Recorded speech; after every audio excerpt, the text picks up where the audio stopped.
Subcommittee will come to order.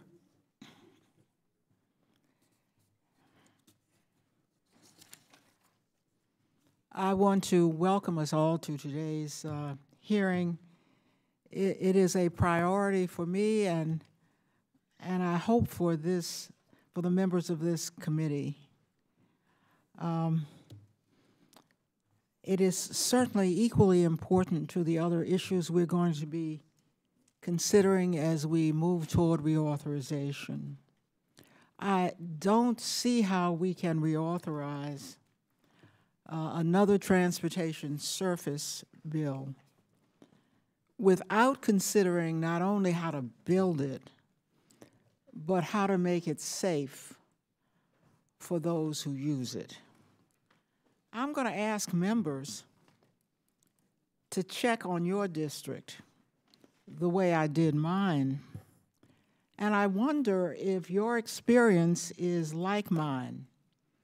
In 2015, the District of Columbia pledged to end roadway fatalities by the year 2024. That must have been a year that was given to us by the Department of Transportation or somebody. Yet, every year since that pledge, there has been an increase in fatalities. In the last 2 years of available data, traffic-related deaths in my own district spiked by 35%. That's why I'm asking members to look at their districts, because I do not believe, unfortunately, that I am alone.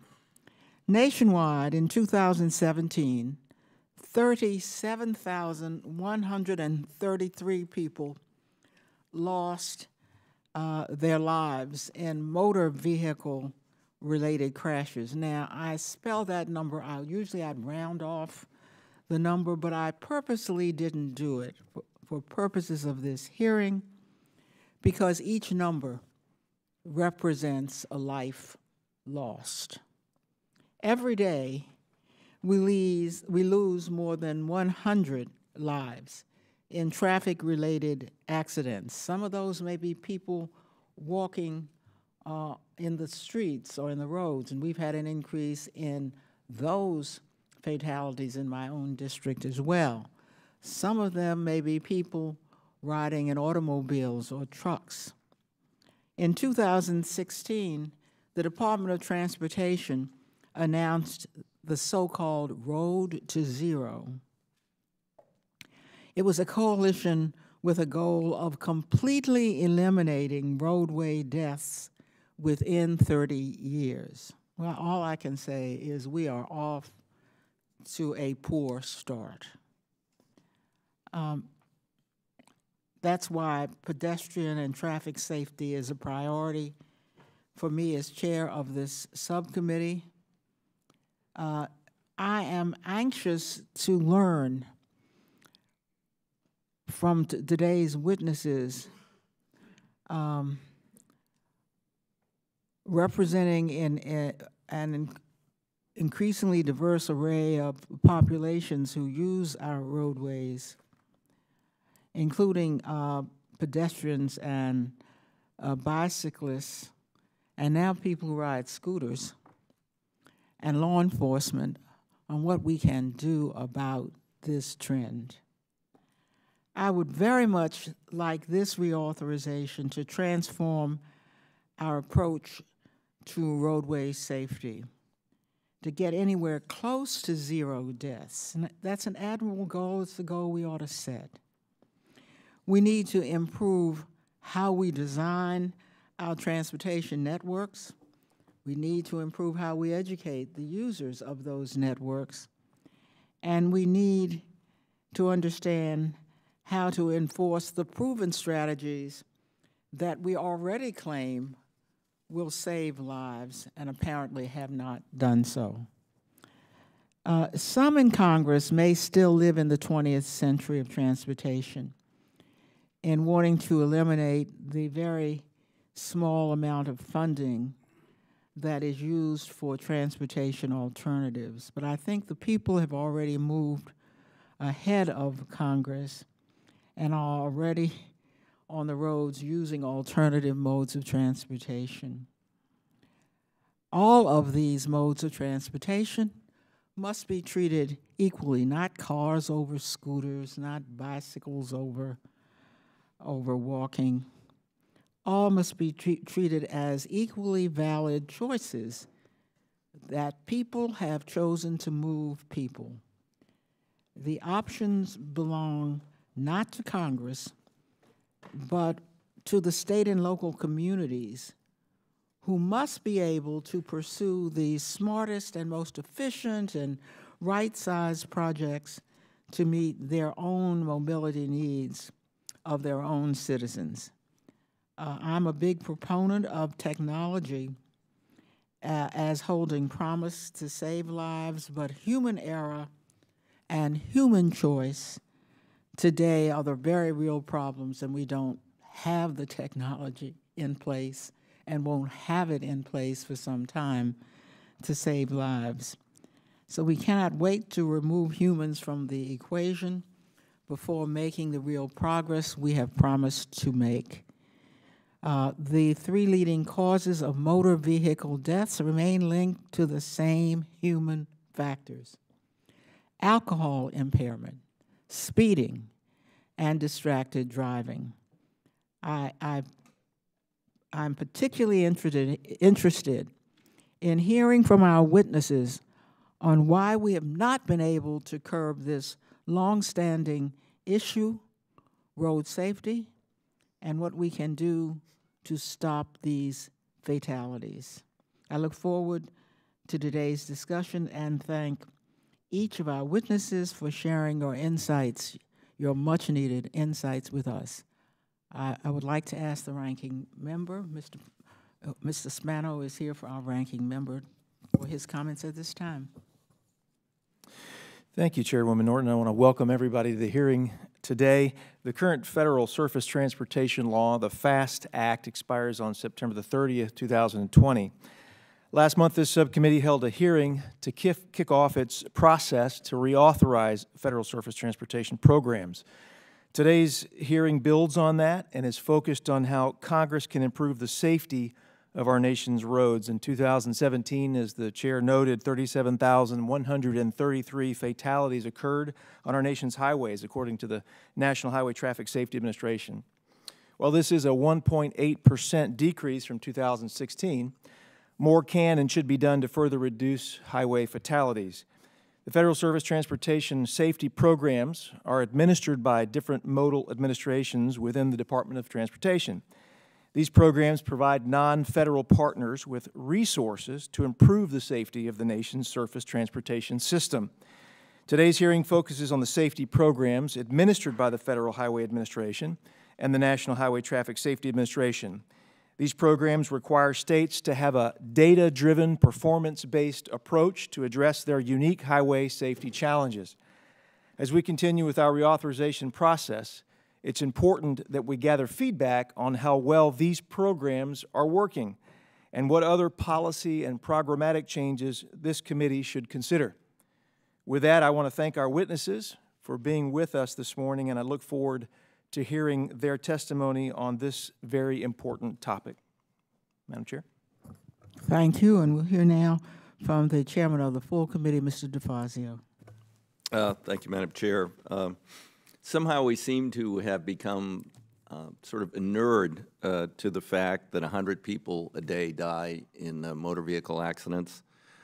Yeah, there's hortatory, like, oh, we're going to move to zero, but it's not being followed up with decisive action out of the Department of Transportation or in many state DOTs. So I'm hopeful that as we move toward reauthorization of the FAST Act, that we can put a new direction and new emphasis on how to deal with this horrible toll. You know, obviously, drunk driving is a big problem. That goes to enforcement issues, speeding, enforcement issues, distractions.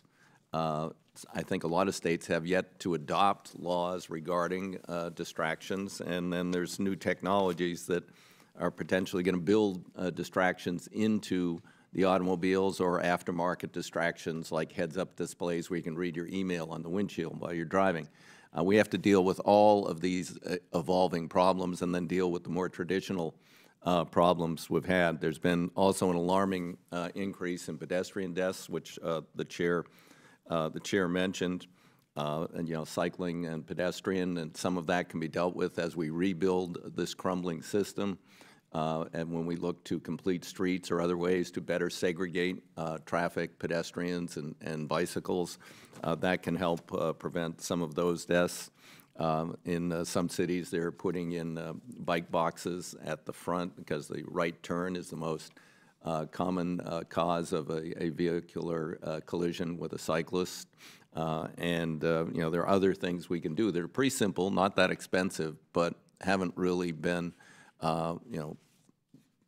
haven't been exploited to their potential. So, I'm looking forward to creative and innovative ideas. I look forward to the witnesses giving us some of those ideas.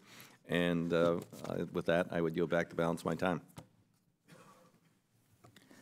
Thank you, Mr. Chairman. Before I introduce today's panel, I want to note that we had many more stakeholder groups who were interested in speaking about safety than we could accommodate at today's hearing. And that's really very encouraging to me that somebody wanted to come forward to speak to this issue. It does speak to the rising consciousness and the pressure I think Congress needs to find ways, along with those in the states, to move this issue.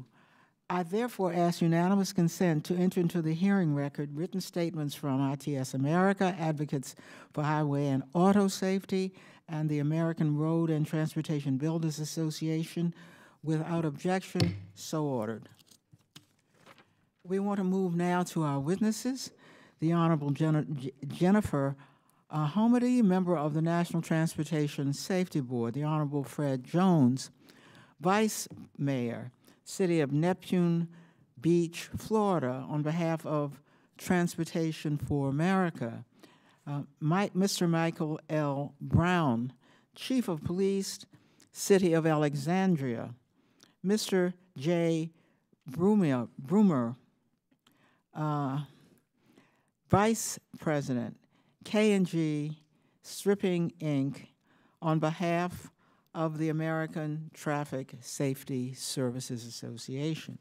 Mr. Mike Sewell, Transportation Service Line Leader, Gresham Smith, on behalf of the League of American Bicyclists. Mr. Nicholas Smith, Interim President and Chief Executive Officer of the National Safety Council. Thank you for being here. I look forward to your testimony. Without objection, our witnesses' full statements will be included in the record. You may proceed, Ms. Homedy. Good morning, Chairwoman Norton, Congressman Spano, Chairman DeFazio, and members of the subcommittee. Thank you for inviting the NTSB to testify today. The NTSB is an independent federal agency charged by Congress with investigating major transportation disasters. We determine the probable cause of crashes and issue safety recommendations to federal, state, and local agencies and organizations to prevent future tragedies and injuries and save lives. We are not a regulatory agency in the conventional sense. We do not adopt or enforce safety standards. Since 1967, the NTSB has issued nearly 15,000 safety recommendations, about 2,500 of which are aimed at improving highway safety. Overall, more than 80% of those have been adopted, including recommendations that ensure airbags are safer, child restraint fitting stations are available nationwide, and the design and construction of school buses are improved. Every 2 years, we release a most wanted list of transportation safety improvements to highlight issues that we believe are the greatest risk to safety. Our most recent list identifies 10 priorities, 7 of which affect highway safety. Today, I want to focus on speeding, impaired driving, and pedestrian safety. Speeding is one of the most common factors in motor vehicle crashes. In 2016, more than 10,000 people were killed in speeding-related crashes. about the same number of people killed in alcohol-impaired driving crashes. Yet our attitude towards speeding is much different. It's seen as more socially acceptable. Together, we need to change that mindset. In July 2017, we issued a study focused on reducing speeding-related crashes. We found that, one, we need to change how we set speed limits in this country. Federal guidance to states is leading to ever-increasing speed limits, and as a result, deaths on our nation's roadways. From 2012 to 2016, we went from 32 states with maximum speed limits at or above 70 to 41. 7 of those states are at or above 80. We need to increase enforcement through the use of technologies like automated speed enforcement and point-to-point enforcement. We need in-vehicle technologies to address speeding, like speed limiters, and we need NHTSA to issue performance standards for such technologies. We need national leadership to address speeding, which should include a campaign like Click It or Ticket to change driver behavior and incentive grants to states to encourage them to implement programs to combat speeding. We also need to better address impairment in transportation. 29 people die on our nation's roads daily due to alcohol-impaired driving crashes. That's 1 every 48 minutes. We recommend reducing the BAC limit to 0.05 or lower, and that NHTSA provide incentive grants to states to do so. We recommend requiring ignition interlocks for all convicted DWI offenders.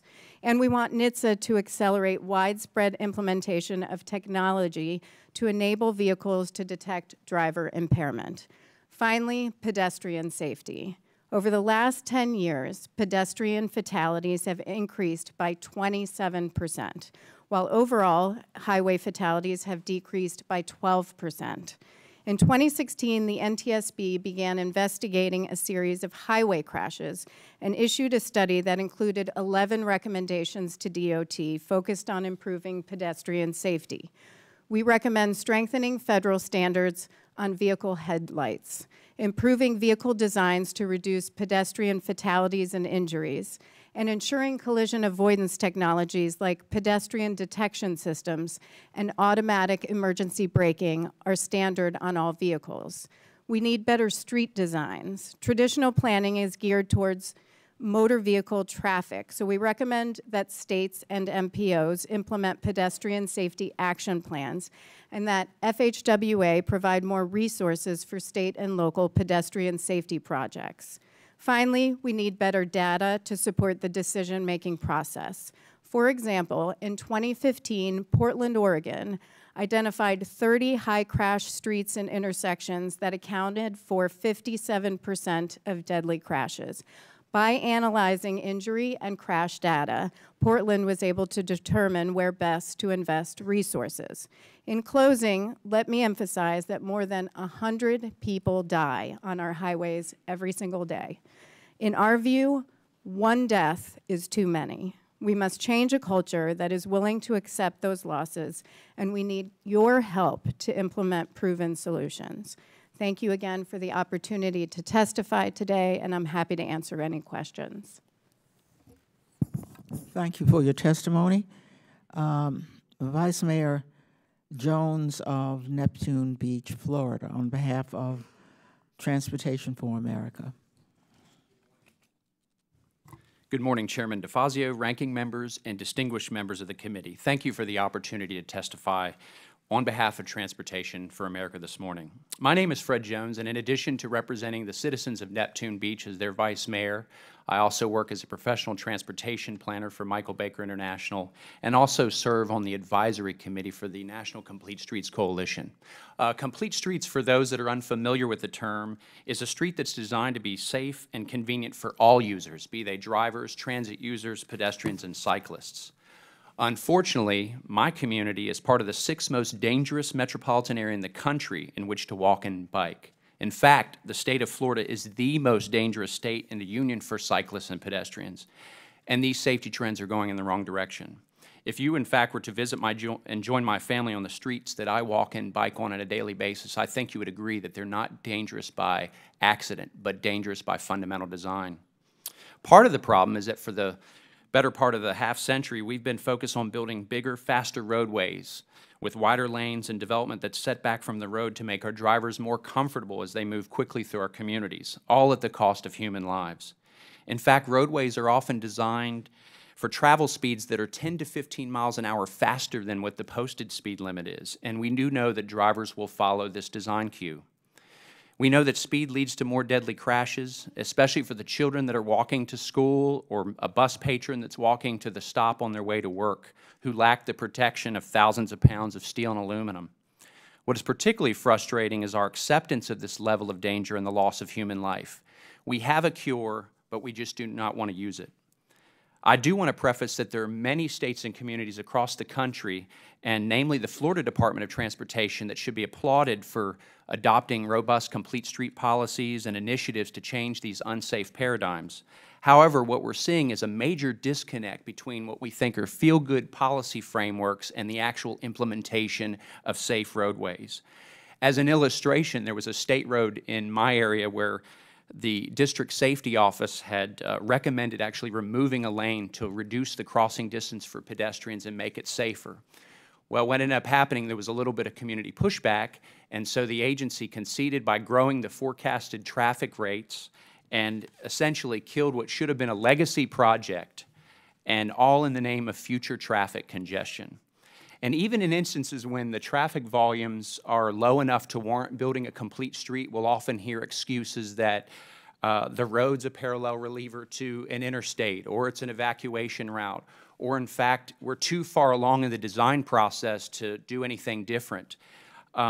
Yet there are many many roadways in our community where you could probably roll a bowling ball down the road on any given day and not hit anything.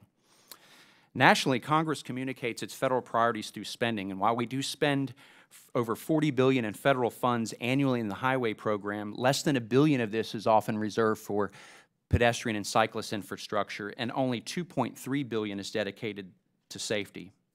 If you visit this committee's website, the issue profiled is the cost of congestion, and I get it, congestion is very inconvenient and annoying. But the cost of congestion is roughly equivalent to the cost of those 37,000 lives that were lost on our roadways in 2017, a cost of over $356 billion. And that doesn't include the cost of injuries, which we know number in the millions, yet safety spending represents a mere fraction of the money that's spent on the congestion. In 2012, Congress created a less than optimal performance management system that required MPOs and DOTs to set these performance safety targets, including for cyclists and pedestrians. Yet in 2017, 18 states have set performance targets forecasting more deaths for cyclists and pedestrians on their roadways. Simply put, we do know how to do better. In Orlando, for example, the Florida Department of Transportation redesigned Edgewater Drive by taking a travel lane and reconfiguring the road to make it more safe for pedestrians and cyclists. What were the results? Total collision dropped 40%, injury rates declined 71%, pedestrian counts increased 23%, cycling increased by 30%, and traffic actually dropped 12% before returning to original levels. Most significantly, the corridor gained 77 new businesses and 560 jobs, while the value of property along this corridor rose 80%. Unfortunately, these projects, more often than not, are the exception. Engineers often have to get special approval to implement them in a process that can take more than a year. So why wouldn't we want this to be the rule? As we bring up reauthorization, we're strongly urging Congress to lead a discussion about what it is that we plan to achieve, not just how much we're going to spend. We need to set specific measurable goals, particularly in terms of safety and livability benefits, and hold decision makers accountable for reaching them. Above all, this program needs to be oriented to create safer transportation system for all users. Thank you again for your leadership and inviting me to testify today, and I look forward to working with you in the next upcoming reauthorization bill. Thank you very much, Vice Mayor Jones. I'm going to next ask the Chief of Police for the City of Alexandria, Michael L. Brown, to offer his testimony. 5 minutes, please. Thank you, Madam Chairwoman, and also members of the committee. I'm going to try and cover the high points in the written testimony I submitted, and principally what I was looking at and trying to offer, or was asked to offer, was the lens of law enforcement in trying to deal with the traffic safety implications across this country. In my testimony, we recognize in the profession that clearly the major issues that were outlined by the chair regarding impaired driving, speeding, distraction, and the pedestrian conflicts occur across the country. I would also add the issue of occupant protection as well, because occupant protection speaks directly to the survivability should you get involved in a crash. But from the law enforcement perspective and the lens, we look at the world, frankly, in terms of a competing interests that are placed upon law enforcement, and a lot of those interests come from the local level. The local demand of our neighborhoods and our communities tell us what we need to prioritize on. And quite frankly, in some communities like the one in which I work, traffic and even parking is a significant issue. But that's not across the nation. And so we need to be flexible in the way we look at creating an authorization that accounts for the local law enforcement and the local expectations that the law enforcement leaders and the officers who do the work are confronted with on a daily basis. I've included in my testimony a number of general recommendations, especially regarding incentivizing the involvement of law enforcement. The current incentives for the national campaigns and those kinds of things that you find in the FAST Act and in previous editions of the authorization provide an opportunity for law enforcement to engage in campaigns. It's a capacity-driven thing so that it can be coordinated on a national level. But that doesn't happen on a day-to-day basis. And as you've heard testimony by law enforcement officials across this country, there are times where that capacity is drawn upon by other commitments and other challenges that law enforcement face, aside from the fact that we're in an issue in some parts of the country where it's very difficult to recruit people and to fill the ranks of law enforcement. So this competition takes place within these incentives. General overtime programs we suggest should be continued for a variety of reasons, especially if they drive for capacity at the local level. The other thing that would be interesting in terms of trying to do this is to raise the awareness of, through these incentivization programs, of traffic safety within the local political establishment. One of the things that I've suggested is develop a national narrative. The current national narrative, in many cases, NHTSA does a good job, but it focuses on a lot of the specific things that we're looking at in a major campaign. The fact of the matter is, most of the crashes that are occurring are directly related to bad behavior on the part of the participants, whether it be a bicyclist, a pedestrian, or some motorist. Very few of them are related to mechanical issues. People make bad choices, and people get hurt, and in some cases they die. So what we were trying to do, at least in the city that we have, and in other parts, communities across the country, is to elevate that discussion to something more than just the numbers, something more than just a campaign, trying to get out there and engage in the activity, making a traffic stop, not necessarily making a citation, but looking for the teachable moment that are going to change behavior and get people to voluntarily comply with the laws. That's taking place across the country at varying levels for the same kind of conditions that we talked about at the local level. I would suggest that we continue to focus on these key areas, but I would also suggest that in the new authorization, we build in as much flexibility for local government to establish the priorities that they're facing in their local issues. What happens in Alexandria is not the same as going to be in LA. It's not going to be the same in Salina, Kansas. And so we need to be able to provide them the opportunity to address their traffic safety issues. And I would also argue that the traffic safety issues are not accidents, they're crashes. And it's not just deaths. People who survive crashes, and we see them every day, in many cases have lifelong, lasting issues that change their life forever. So, Madam Chair, thank you very much for the opportunity. I look forward to any questions the committee may have. Thank you, Chief Brown. Mr. J. Brummer. Chairwoman Norton and members of the subcommittee, thank you for the opportunity to testify to you today on behalf of the American Traffic Safety Services Association. ATSA represents the manufacturers and installers of roadway safety infrastructure devices, such as guardrail and cable barriers, traffic signs, pavement markings, and work zone safety devices, among others.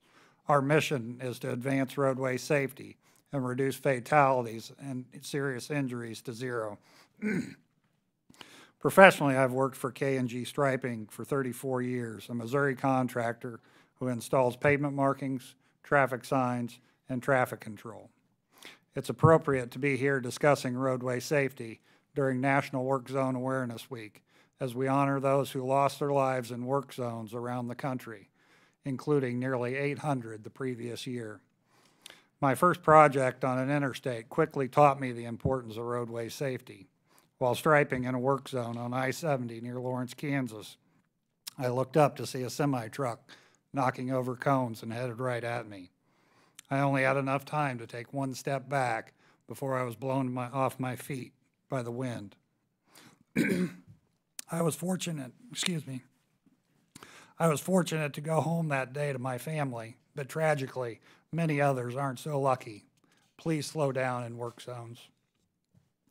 Mitigating driver behavior is a perennial challenge for transportation leaders, and knowing this, the roadway safety infrastructure industry has innovated and deployed cost-effective countermeasures to combat negative driver behavior. Here are a few examples. Wrong-way driving crashes are often catastrophic when they occur, especially on highways and high-speed roads. Intelligent transportation systems, in conjunction with signage, combat wrong-way driving. These systems detect a wrong-way driver and inform both the driver and law enforcement about the incident, so law enforcement may intercede within minutes. Systematic devices like barriers are critically important to the safety ecosystem of a roadway network. This is particularly true in rural areas where 30% of total vehicle miles travel occur, yet 50% of roadway fatalities occur. The Minnesota Department of Transportation installed cable median barrier along 150 miles of road. In the 3 years prior, there were 19 fatal cross-median crashes. In the 3 years following, there were 0. We know that wider pavement markings have positive safety benefits, especially for older drivers. They also prove beneficial for machine-driven vehicles. Under adverse conditions, wider markings consistently improve machine vision detection. In 2017, nearly 6,000 pedestrians were killed in roadway crashes, and the previous year saw 840 cyclists killed. There are roadway safety infrastructure solutions that help protect both vulnerable users and motorists, including dedicated bike lanes with green pavement markings and delineators, as well as innovative retroreflective crosswalks for pedestrians. 37,130 men, women, and children being killed on U.S. roads annually. We cannot allow safety to ever become an afterthought.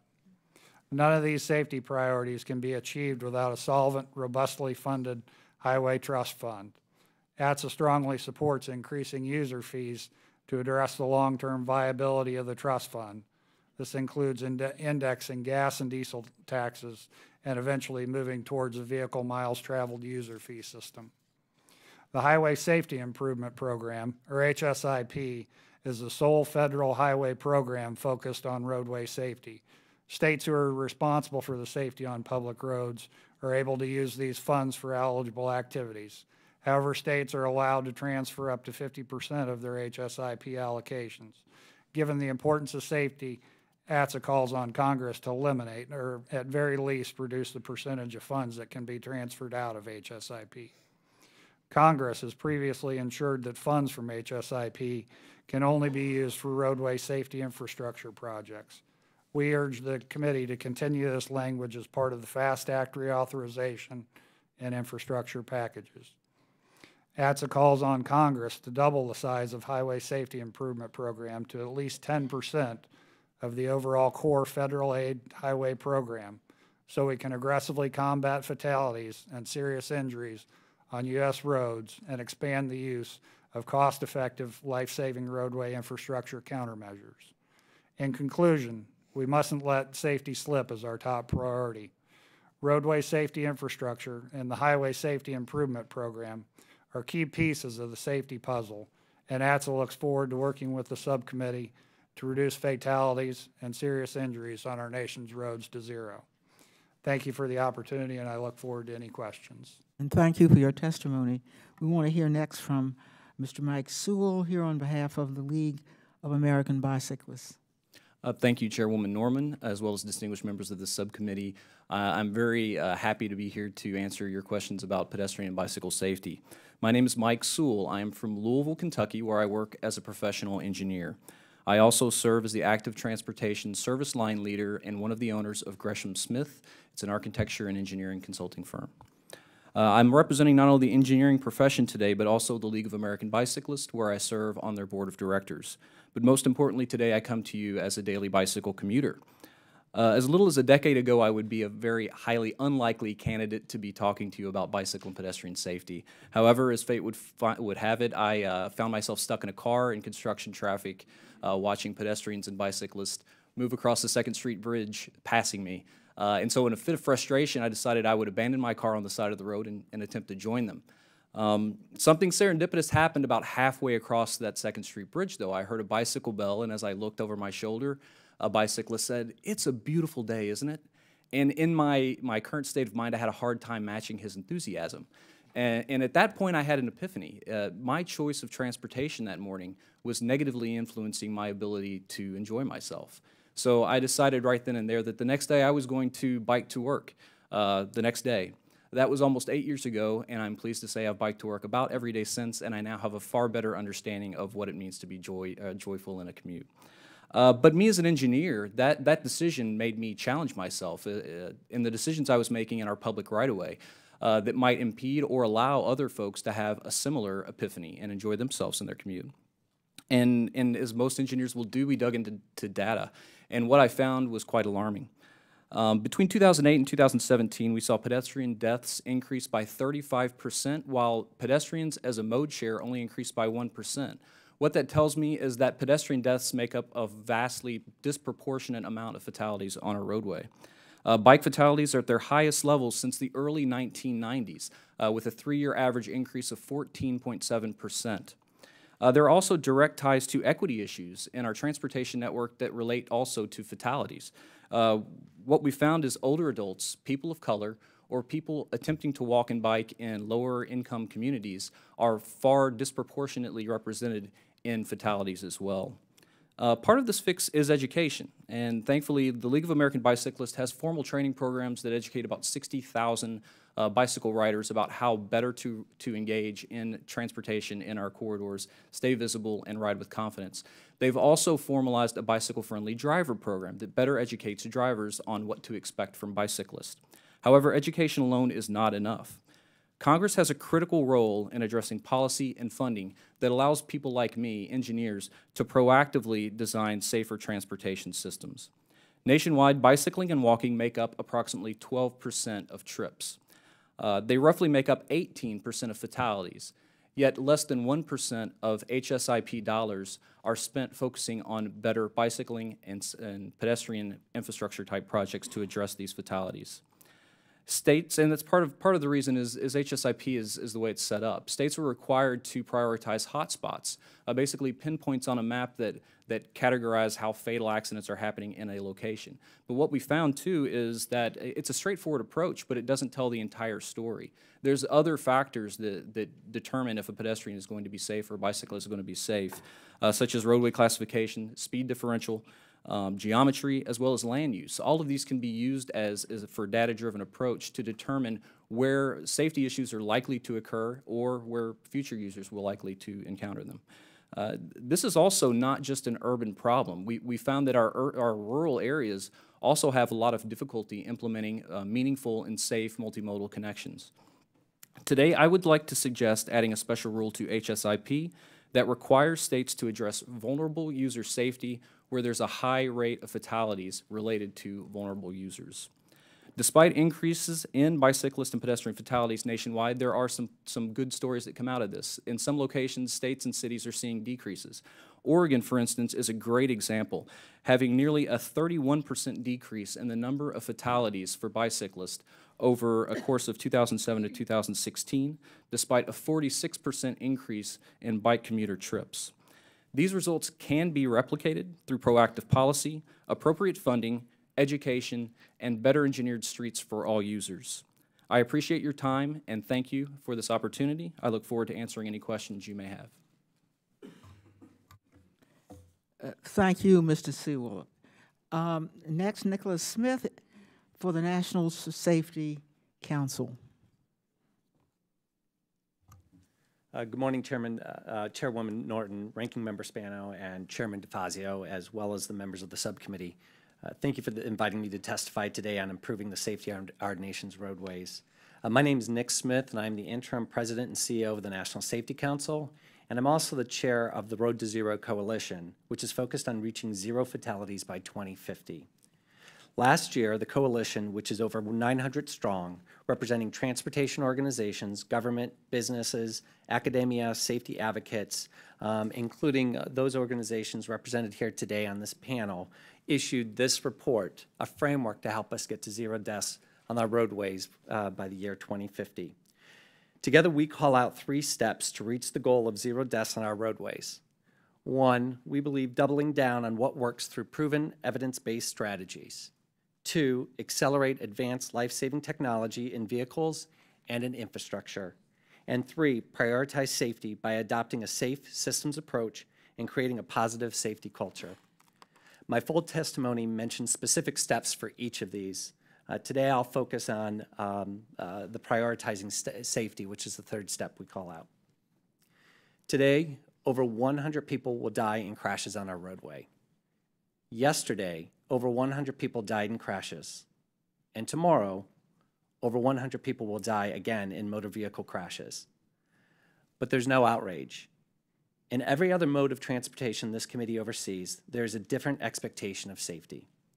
For example, after 2 airplane crashes, countries across the world grounded all Boeing 737 MAX 800 and 900 airplanes.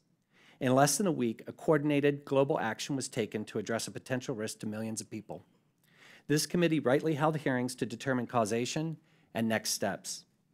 We can all agree that this was the right decision, but every 72 hours we lose 328 people, nearly the equivalent of these 2 airplane crashes on U.S. roadways. Where is our outrage over these deaths, and where is our urgency to prevent them? We must demand safety for all, no matter how they are mobile. Now for the good news. We know how to prevent these fatalities from happening. We just have not had the will to prioritize these actions. The culture around traveling on the roadways is very different from the airways. We require safety management systems and safety training for people who work in our airway system. And we even have a safety briefing for passengers before every flight. When things go wrong, this committee demands answers. Several federal agencies send people to investigate, and a plane can be grounded. Simply put, we have a strong safety culture when it comes to aviation. So how do we raise the bar on safety on our road? The reauthorization of the FAST Act provides you an opportunity to do so today.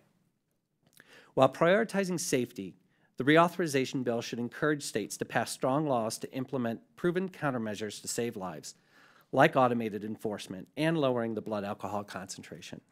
Also, the bill should support safer roadway designs that provide for the safe movement of all roadway users and incorporate safety no matter if in a rural, suburban, or urban area.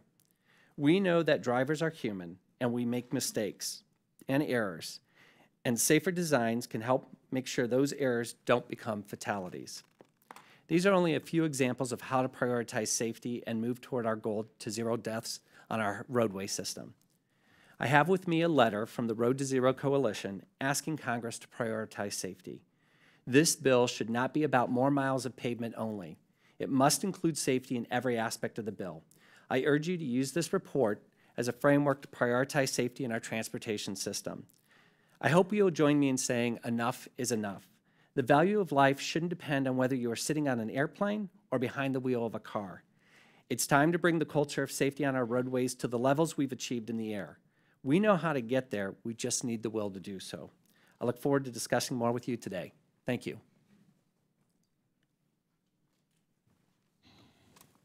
Thank you very much, Mr. Smith. And I want to thank all of you for your testimony today. We will now move on to members' questions. Each member will be recognized for 5 minutes of questions. I now recognize myself, and this is a question for all the witnesses. This is frustrating to hear this testimony. Congress has spent some considerable funds to reduce highway deaths. and yet we hear that it hasn't in fact gone much below 35,000 a year since the 1950s. I mean, this is a country used to making some progress. Now, I recognize that much of this lies with local and state authorities, but I'd like to ask all of you, and I'll begin with Ms. Hamady, but it's a question for all of you.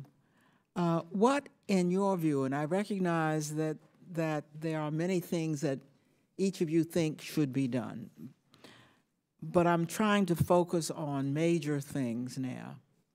What is the single most important thing that you think Congress can do to reduce the number of roadway fatalities, bearing in mind that state and localities are where the action is? So could I start with Ms. Hamady and just go on down the line?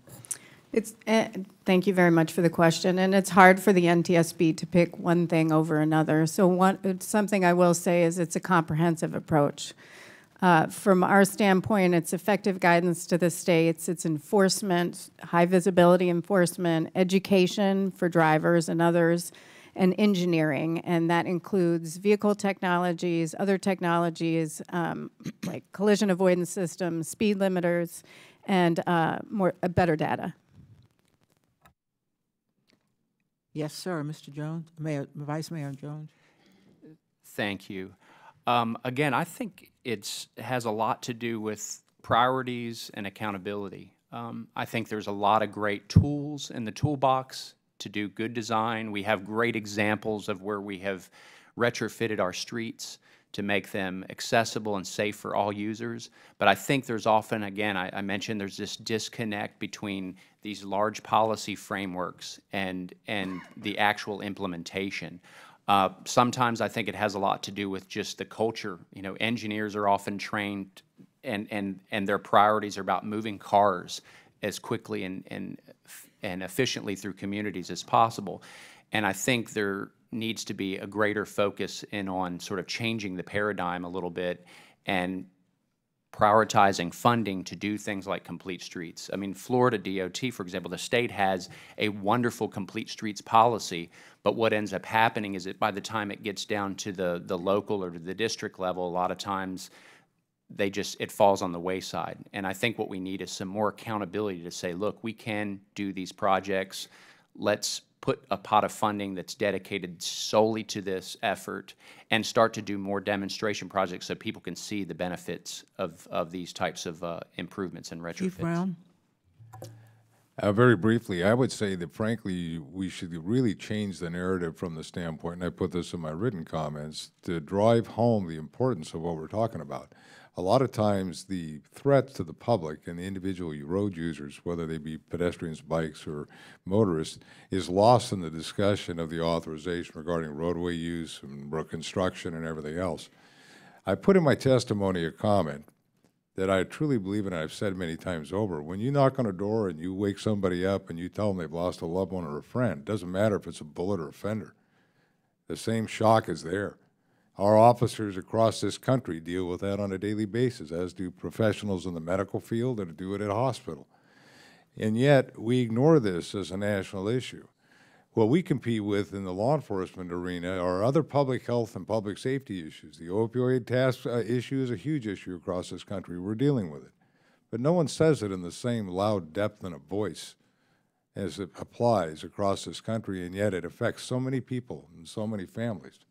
That's the national narrative, I think, that, frankly, Congress could tee up and charge all of us to do better at. Mr. Bremer? The Highway Safety Improvement Program requires data-driven results from state DOTs. DOTs have data on where accidents happen. They lack the funding a lot of times to combat the problem. I think that's probably one of the most useful systems that Congress has at its disposal, is the ability to identify where crashes happen, where fatalities happen, and the ability to take action and provide results. Mr. Sewell? I'd like to echo a lot of what Mr. Jones has said. We have great tools currently as engineers and planners of our transportation network. The biggest issues are the data sets that we're using to identify where those issues could occur, and then the funding is always an issue. So I think for Congress to show leadership on both how we're attacking these to be more proactive and keep people safe, as well as the pot of money that can be allocated towards safety projects are the two biggest things for me. I will allow Mr. Smith to answer briefly. Of course. I certainly agree with everything that's been said here on the panel, and it really comes back down to the culture and addressing the culture. We wouldn't accept this in the aviation industry, and we can't accept it on our roadways. Thank you very much. I'm going to now recognize the ranking member, Mr. Spano. Thank you, Madam Chair. I represent a district, as I think maybe many of the members on the dais do, that has urban areas and rural areas, and so you know, the differences in terms of the needs and the guidelines, and it varies so greatly. So how does the next surface transportation reauthorization bill address the differing needs between rural and urban areas? That's the first question. And then how do you create or fashion a comprehensive bill that maybe is necessary to obtain compliance, while still giving local folks some authority and wiggle room to best use those directions or directives to suit the needs of their local area? I know that's a big question, but maybe you could each address that.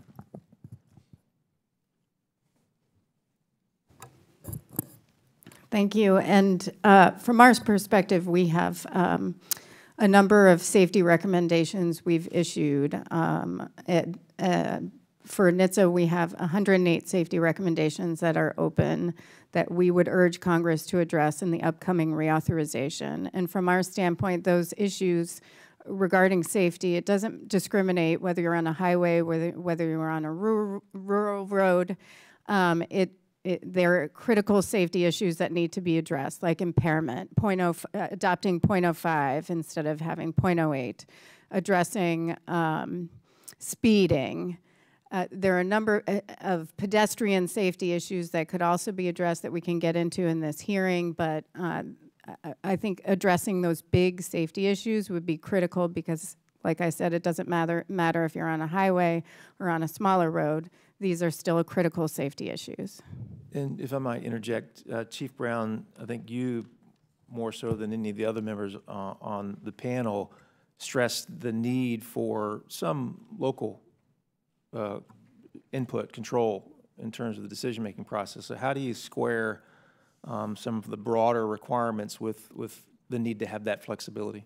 Well, that's an excellent question, sir. And quite frankly, there is a framework in the FAST Act that allows you to do some of that, but it gets down to the implementation of it. Nobody should be just given a block grant for traffic safety activity, but I think you can certainly use the FAST Act ideas and concepts to justify the need for it and tailor it to the local issue. And then the other key is to fund it. Unfortunately, oftentimes there's influence in that process as far as the allocations go, where some projects don't get funded and some do. And in some cases, it's discouraging for some local law enforcement. And frankly, some local communities may not have the capacity to drive even the grant application process, to be real frank, even today. I would say that the more we provide an opportunity and a framework that's more detailed but provides the flexibility to address the local issues, I think you can incorporate the same things that we're talking about here on this panel. The major issues are mostly across the country to one degree or another. Vice Mayor? Thank you, and that's a great question, and it really points to the issue of context. And when we talk about complete streets, excuse me, they certainly do look much different in a rural context than, say, in a very urban areas, but yet they're still complete. And again, I want to emphasize here that we're not talking about freeway design, but rather what often happens is that sort of mentality ends up going to the local issue. So there's this mismatch where we think about how we design a freeway, and then we might apply it to what should be a local street with maybe 2 lanes and an opportunity for cyclists and pedestrians. And I think when it comes to addressing the issue of incentives, I think the more that we can offer to local jurisdictions, you know, in terms of additional funding when they actually meet the performance standards. That's an issue. It's really about accountability. So if local jurisdictions can show that they're doing these projects, improving safety, reducing the loss of life, then perhaps they should be giving more money. Mr. Bremer? Engineers have said that we're on the cusp of the largest revolution in surface transportation since the switch from horse and buggy. I think technology moves us forward and changes a lot of the dynamics that differentiate local versus rural. I think there needs to be a coalition of manufacturers from auto industry to surface transportation industry that create a cohesiveness between what we do moving forward. Things that most people don't think about that I think about every day are pavement markings. The auto industry has said what we need to drive our cars machine-wise is good pavement markings. I think the discussion needs to be brought from industry to make it all work so that we make the right steps moving forward. I apologize, Mr. Sewell. Mr. Smith, I don't have any time remaining. Madam Chair. Thank you, Mr. Spano. Mr. Carbajal. Thank you, Madam Chair. And thank you to all the witnesses for being here today. Mr. Brummer, according to the National Safety Council, injuries from motor vehicle incidents totaled more than 4.6 million in 2017. The National Highway Traffic Safety Administration estimates that over 37,000 people lost their lives in accidents on U.S. roadways in that same year. In my district, Highway 46 is sadly known as Blood Alley due to the countless fatal crashes over the years. As we begin our work on a surface transportation reauthorization, what are some concrete actions Congress can take to make our roads safer? And two, as we make greater strides in artificial intelligence and self-driving vehicle technologies, how can we start integrating this technology into our road planning? Thank you. As I mentioned before, I think, technology is moving at a rapid pace from the auto industry. Unfortunately, they've kept their cards close to their vest from our side of the industry, but as we move forward, the discussion is now becoming more open that how does technology act with infrastructure? How does V2I move the conversation forward? I think that as in the very near term, I think that progress can be seen. At the national level from Congress, I think it is focused on, you're already aware of the major problem that you have on Highway 46. That's the start. Now the problem is talk to the engineers, talk to the DOT. How do we fix this problem and how do we bring a package from Congress that can help the state best rectify this problem? Thank you. Ms. Homendy, in your testimony you referenced the most wanted list of recommendations for highway safety. One of NTSB's recommendations is for the Department of Labor to develop and disseminate guidelines on the dangers of driving while tired. While it seems obvious, I want to ask you, why are these guidelines necessary? Thank you for the question. And if you don't mind me adding one thing to what the gentleman said on technology, there are safety technologies available today, which are the building blocks to automated vehicles that should be that you could use to save lives today. So we don't have to wait until those are on the road. So I just want to put that out there. On fatigue, a lot of the work that has been done by the NTSB has focused on commercial motor vehicles and not in autos. And a lot of that is focused on needing science-based hours of service standards, no exemptions to those standards, having fatigue management plans in place, implementing and using electronic logging devices and screening, diagnosis, and treating of sleep apnea for FMCSA to do rulemaking in that area.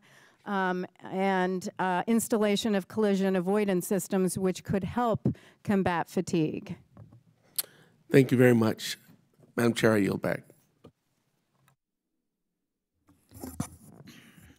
Thank you, and I want to call next Mr. Gallagher.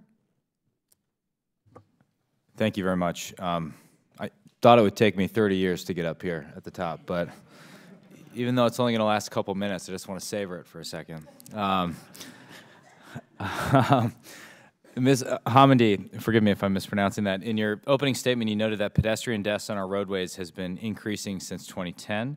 In 2016, nearly 6,000 pedestrians died in collisions with highway vehicles in the U.S. That's an average of 16 per day. And according to NTSB's 2018 Special Investigation Report, roughly 28% of those deaths occur on rural roads. My district in northeast Wisconsin has a lot of rural roads, and I know this was talked about a little bit before, but if you would, could you expand on whether there's a difference in NTSB's safety recommendations for urban versus rural roads? For the pedestrian safety study, we did find that there were more fatalities in urban environments, and that 18% of the fatalities occurred at intersections, 72% at non-intersections, and 10% at other locations. I appreciate that. And for anyone on the panel, can you comment perhaps on the impact that commercial trucking has on pedestrian and non-pedestrian fatalities, if at all? I don't know who wants to volunteer. Who's brave? Sir, you look eager. If not eager, reluctantly willing to step up. Well, if I could, sir, I'm not so sure that that's a high priority issue in terms of the representation and fatalities and injuries. Unfortunately, when those incidents occur, because you're dealing with the principle of physics, a bigger vehicle against a human being is not going to come out well for the human being. But generally speaking, I'm not aware of a significant change in that kind of an environment under the scenario that you suggested. Well, let me perhaps ask it a different way and sort of reveal what I'm getting at here. So commercial trucks following local laws in 29 states are barred from using the federal interstate, which then forces them in many cases to stay on winding secondary roads where there are a lot of pedestrian crossings, bicycles, school crossing, traffic lights, and other obstacles, right?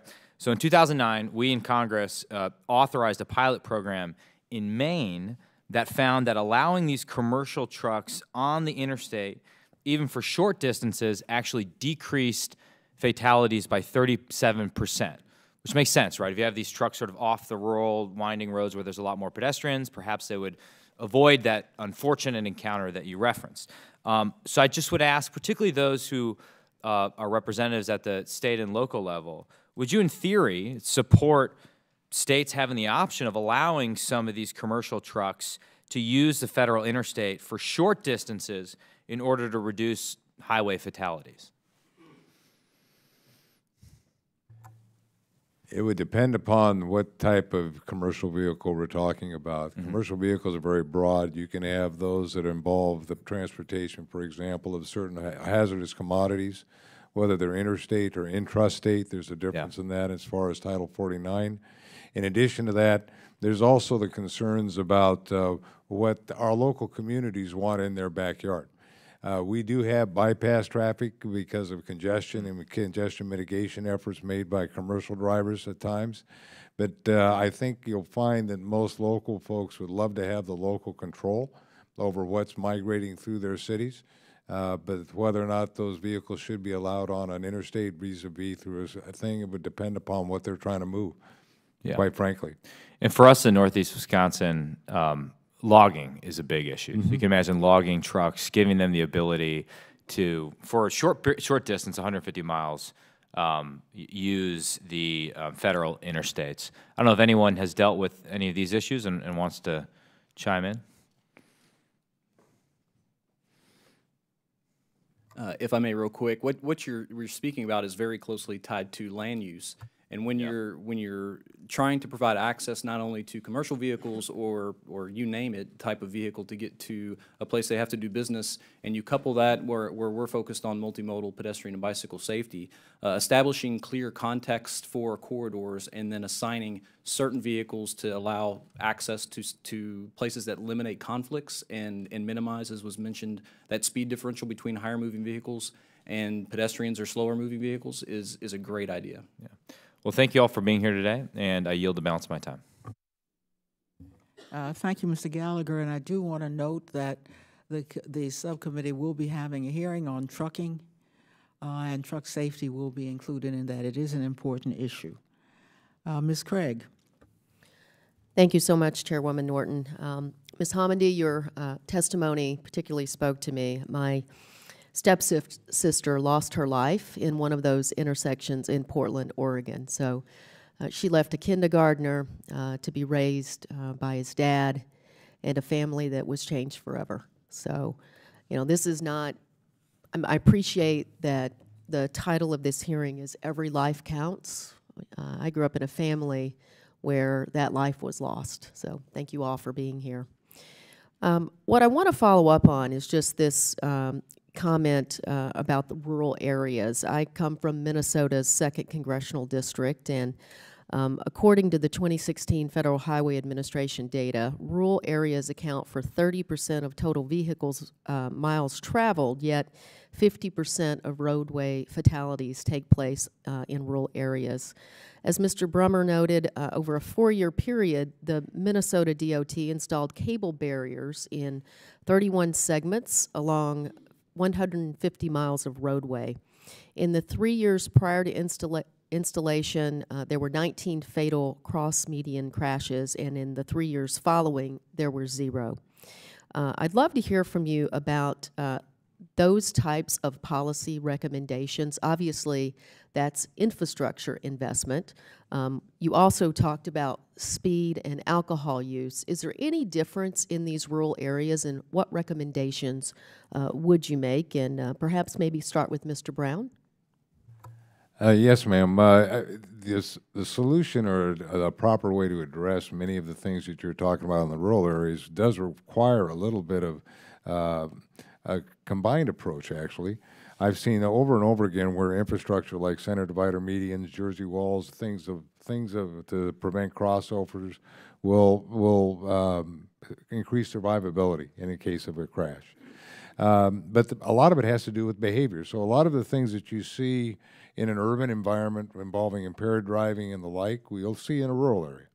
And I've had the privilege of my career working in rural areas, and I know exactly what you're talking about in terms of, you know, the tragedies sometimes are even worse because of the speed that's involved in those kinds of situations. It's kind of hard to go downtown Alexandria at 85 miles an hour. It's much easier in a rural area, and that will complicate survivability in many cases. Does anyone else have a thought on any of those factors in rural areas? Anything to add? Sir. Thank you for the question. I'll tack on too. It's very difficult to engineer bad decisions out of drivers, but one of the things that we can do is better influence user behavior. There's an infamous NHTSA quote. I believe it's 95% of errors everywhere in our transportation system are human error. I think there's a role in engineering and planning that you can eliminate user error or cut it down by positively influencing user behavior, by designing predictable, safer transportation connections. Thank you. Madam Chairwoman, I yield the remainder of my time. Thank you very much. I would like to call next on Mr. Palmer. Thank you, Madam Chairwoman. I grew up in a rural area of northwest Alabama, and unfortunately saw several fatal highway accidents. And the thing that gets me about a lot of drivers is how many people don't wear seatbelts. There was a report that came out in 2002 that indicated there were 43,005 traffic fatalities, and of that, 19,103 were not wearing seatbelts. And I think a later report said we had averaged saving over 4,200 lives a year if just 90% of occupants wore seat belts. I don't know what we can do. I know in Alabama we have seatbelt laws. If you don't have a seatbelt on, you get a ticket, but that just seems to be one of the most common sense, easiest things you can do to increase your survivability of an automobile accident. Do you have anything to add to that, Ms. Hamady? Yeah, I'd say on seatbelt, the single greatest defense against death and injury is the use of effective safety equipment. So whether that's seatbelts or age-appropriate restraints for younger children, those are things that the NTSB has recommended, but also for all seating positions in a vehicle, not just in the front seats. And we have encouraged states to adopt primary enforcement laws so that when law enforcement officers pull a motor vehicle over, that they can issue a ticket and for not wearing seatbelts. Not that you have to have another reason. Alabama does have a primary enforcement law, but some of the other states do not. You have to have another reason to issue a ticket for not wearing a seatbelt in some of the states. Yeah. Chief Brown, first of all, I want to commend your department on its response to the shooting at the baseball field. I was there. I was 20 steps from the guy, so I really am grateful for the courage of the officers who responded that day.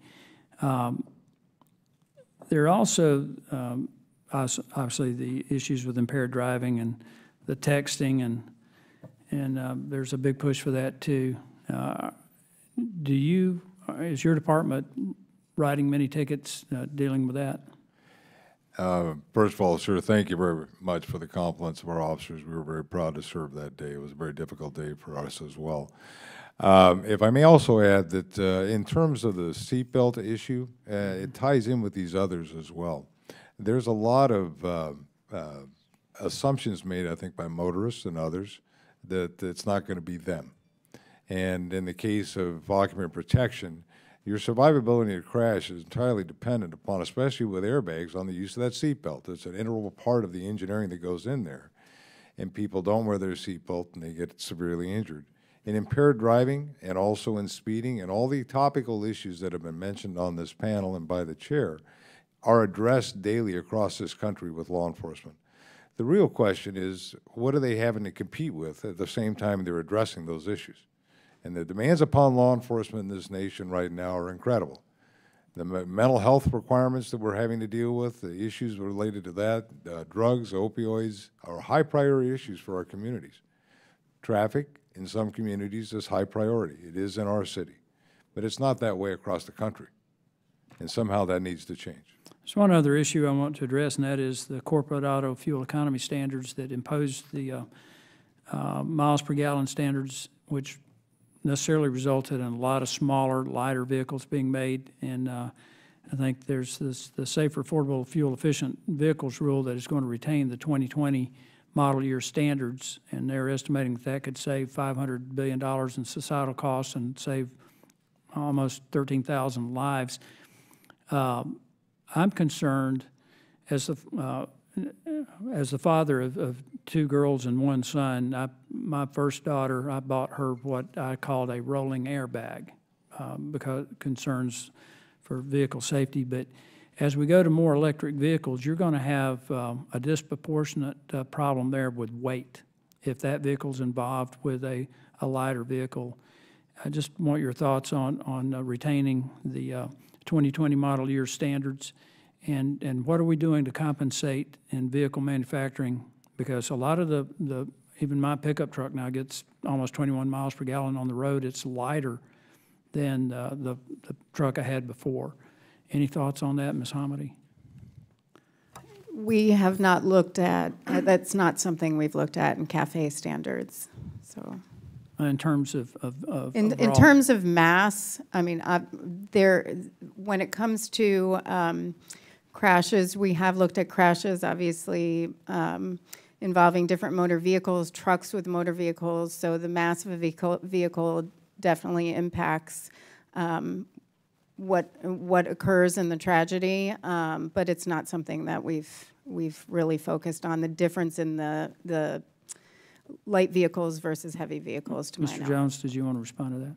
Yeah, I just want to say, being from Northeast Florida, there's definitely a culture in terms of where we drive larger trucks. And, I mean, just traveling around, I can see the difference. Every day when I'm driving, probably 80% of the vehicles that are on the road are F-150s and larger SUVs. And that's part of the problem that we're seeing. And pedestrians and cyclists and other folks are really at a severe disadvantage when it comes to that. So that's the trade-off. smaller Yes. vehicles. I've gone over my time, Madam Chairman. I thank you for your patience with me, and I yield back. Thank you very much. Mr. Garcia. Thank you, Madam Chair, as well as Ranking Member Davis for holding this hearing. The statistics are very sobering and stark with respect to people who were killed on U.S. roadways in 2017, 37,000, and 4.6 million people were injured. 2017 also marked a high in Chicago roadway fatalities. We went from 119 traffic-related deaths in 2016 to 132 in 2017. Many of the areas that I represent in the city of Chicago are considered high crash corridors according to Chicago Vision Zero plan, and many of them are in areas that have commercial strips, retail commercial strips in them. I'd like to ask a question to Ms. Homendy. In Illinois, we've had a dozen vehicle crashes where vehicles that were stopped involving law enforcement stops, where this happened in January. Illinois State Trooper Christopher Lambert stopped to assist with a crash and was struck and killed by a passing motorist. He is now one of 16 Illinois State Troopers that have been killed in accidents starting the beginning of this year.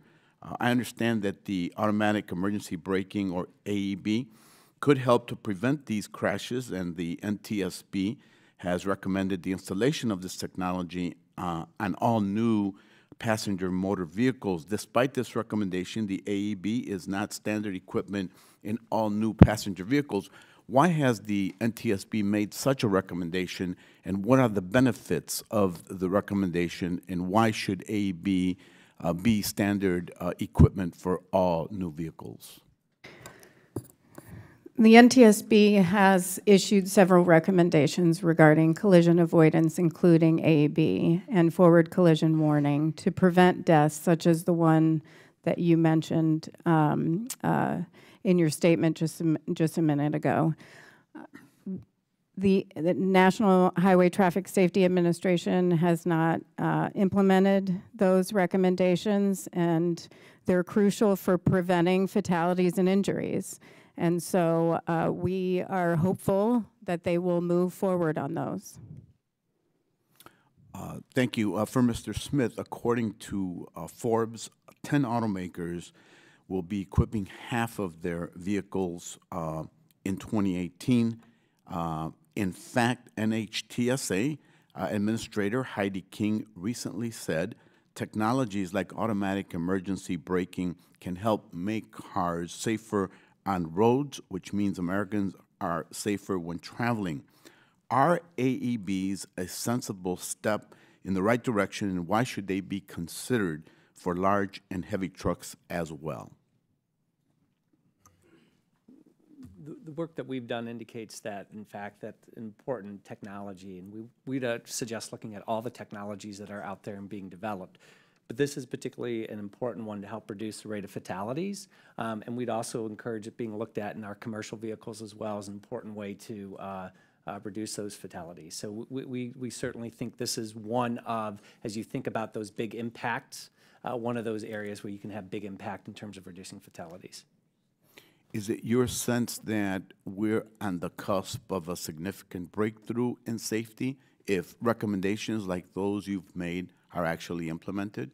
I think that those are going to help us on the path. The reality is, as we convert the fleet of total vehicles on the cars, it's going to be a slow process just because of the turnover and the average age of cars and things like that.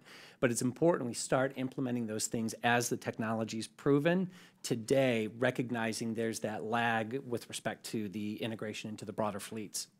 Okay. Thank you, Madam Chair. I yield back my time. Can I add one thing to that, Congressman? Sure. Those technologies are available today, and we know from research that they are proven and to save lives. And so what the NTSB has said is that they should be standard on all vehicles. Unfortunately, in many vehicles, you have to pay for safety upgrades. In our view, safety is not a luxury. Those should be standard on all new vehicles, whether it's a heavy truck, a passenger vehicle, a motor coach, or a school bus. They can and should be implemented today. Thank you for interjecting. I yield back, Madam Chair. And thank you, Mr. Garcia. Mr. Webster. Thank you, Madam Chair. Ms. Hamady, I looked at I listened to your testimony, and you talked about ending alcohol and other drug impairments in transportation. You said in 1990 you first started printing statistics in that area about different modifications that could be done. I listened to that. I was in the state legislature then. I passed a law lowering, raising the drinking age to 21, lowering the blood alcohol to 0.08, and for those under 21, 0.02.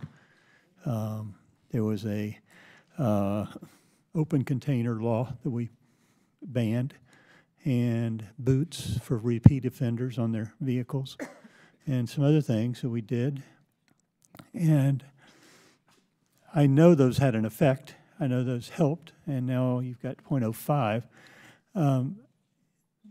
To me, the statistics seem to prove that much of the many of the problems come from substance abuse or alcohol, and yet when you get into really changing the system, you can do those. Those are certainly laws that can be passed, and I was in full favor of those. But when it gets down to really limiting what you can consume, there is a strong lobby against that.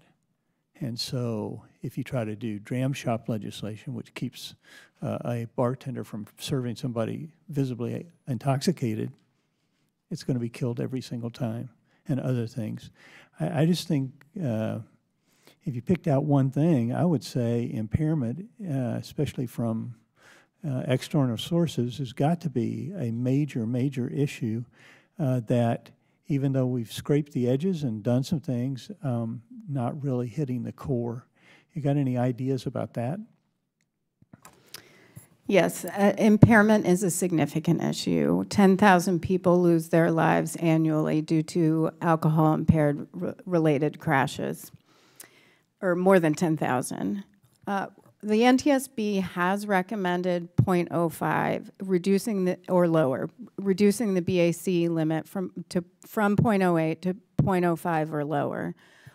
What we say, though, is it's not about stopping consumption. You can consume alcohol, you just can't drive in addition to it. An impairment, from all the research that we have looked at, begins at the very first drink. There are significant challenges, a decline in visual functions at 0.02. Reduced coordination at 0.05. And so when you talk about 0.08, then that makes the situation even worse. And so from our standpoint, it's reducing the BAC limit to 0.05, requiring ignition interlocks for all offenders, not just repeat offenders. One thing that we found in the research is that by the time a first-time offender is convicted, they've driven impaired more than 80 times. And so we believe ignition interlocks for all offenders. And then, of course, in-vehicle technologies, which exist today to prevent drivers from operating motor vehicles while impaired. So there's other substances too. You do mention marijuana, and yet we just march down this road of saying it's fine, nothing wrong with it. And yet, have you seen any statistics related to that?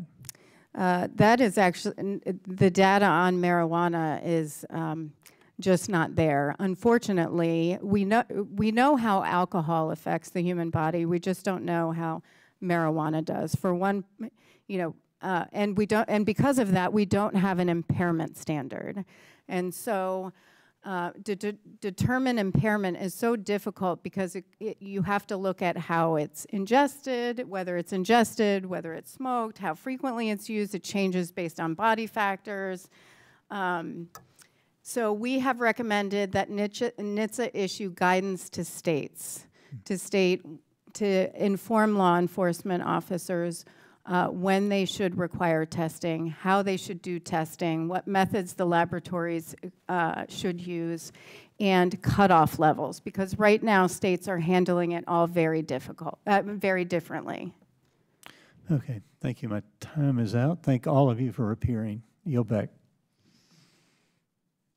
Thank you very much. Mr. Espilad. Thank you, Madam Chair. I want to thank the witnesses for your testimony.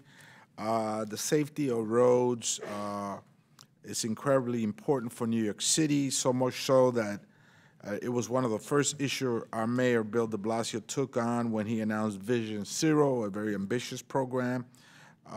Just this week, I reintroduced legislation, the Stopping Threats on Pedestrian, or STOP Act, that will help locality install bowlers in highly trafficked areas with many vulnerable users. Bowlers in Times Square, New York City, were specifically cited as having prevented further deaths when a driver tried to use his vehicle to attack nearby pedestrian. The lack of bowlers, some may argue, unfortunately didn't prevent the terrorist attack that occurred on October 31st, 2017, when a pickup truck went on the Hudson River bike path and killed many tourists that were in the area. I think that in many ways, including this bill, can help local governments address safety issues head on. Mr. Sewell, your testimony recommends changing to the Highway Safety Improvement Program to ensure that states expand funding on infrastructure improvement in proportion to specific types of safety problems the state encounters.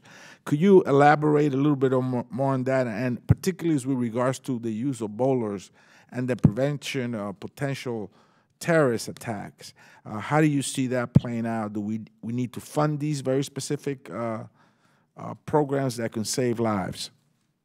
Well, I appreciate your question, and the example that you gave, the use of bollards in certain settings is a proven countermeasure for restricting the flow of larger vehicles on certain designated routes. So on the Greenway that you just mentioned, the installation of bollards and restricting the flow of those could be an absolute lifesaver.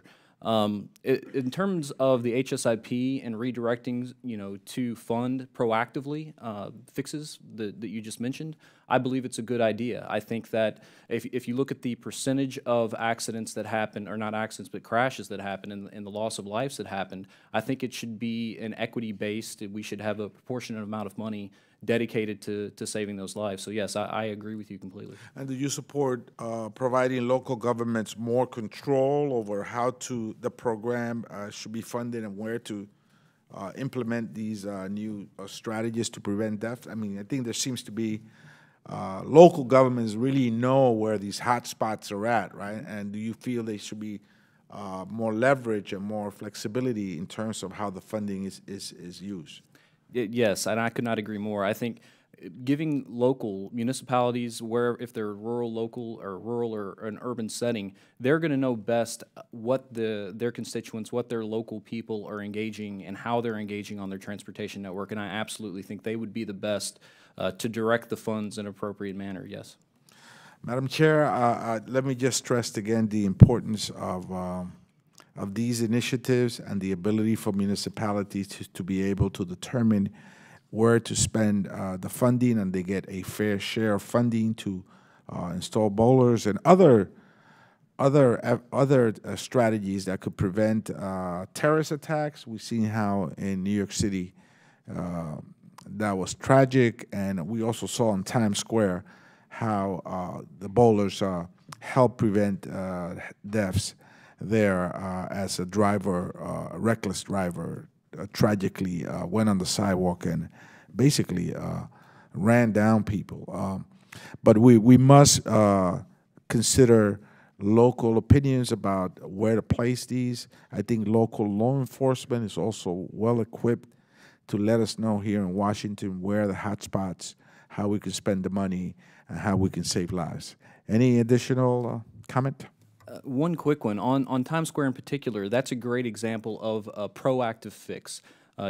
It was identified that it's a heavily used pedestrian area, and so it was decided to invest in placemaking for that locale, and you see the result in terms of not only adjacent businesses reaping the benefit of having a nice, fun place to interact, but as you mentioned, the restriction of motor vehicular traffic reduces that conflict to basically zero. So I think that's a great example. I wanted to tack that on. Thank you. Thank you, Madam Chair. Mr. LaMalfa. Thank you, Madam Chair. A lot of ideas here today. What I don't hear it often enough is, to me, happy drivers are drivers that are moving and getting to where they want to go. When you have happy drivers, less frustration, all that, things go better. Just coming in from the airport yesterday, we saw a road rage thing break out because the two guys tried to occupy one spot on the on-ramp.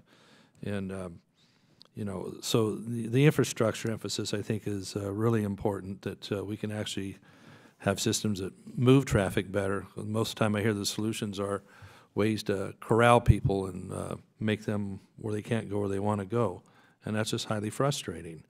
Some of the emphasis I've heard in committee today is the impairment. I think that's extremely important, that we get after people that are driving incompetently, whether it is under influence of alcohol and this marijuana thing. You know, we have state after state just rushing to legalize this for normal use. When I was in the California state legislature, it was interesting. There was a bill early on for basically where you couldn't discriminate against people that were on medical marijuana, where it was only medical at the time was supposedly legal. And the list of exemptions to where you could discriminate against an employee were all the important things like operating equipment and being trusted with large amounts of money and things like that. And so the areas where you didn't want people acting that, being under that influence, were actually the important ones.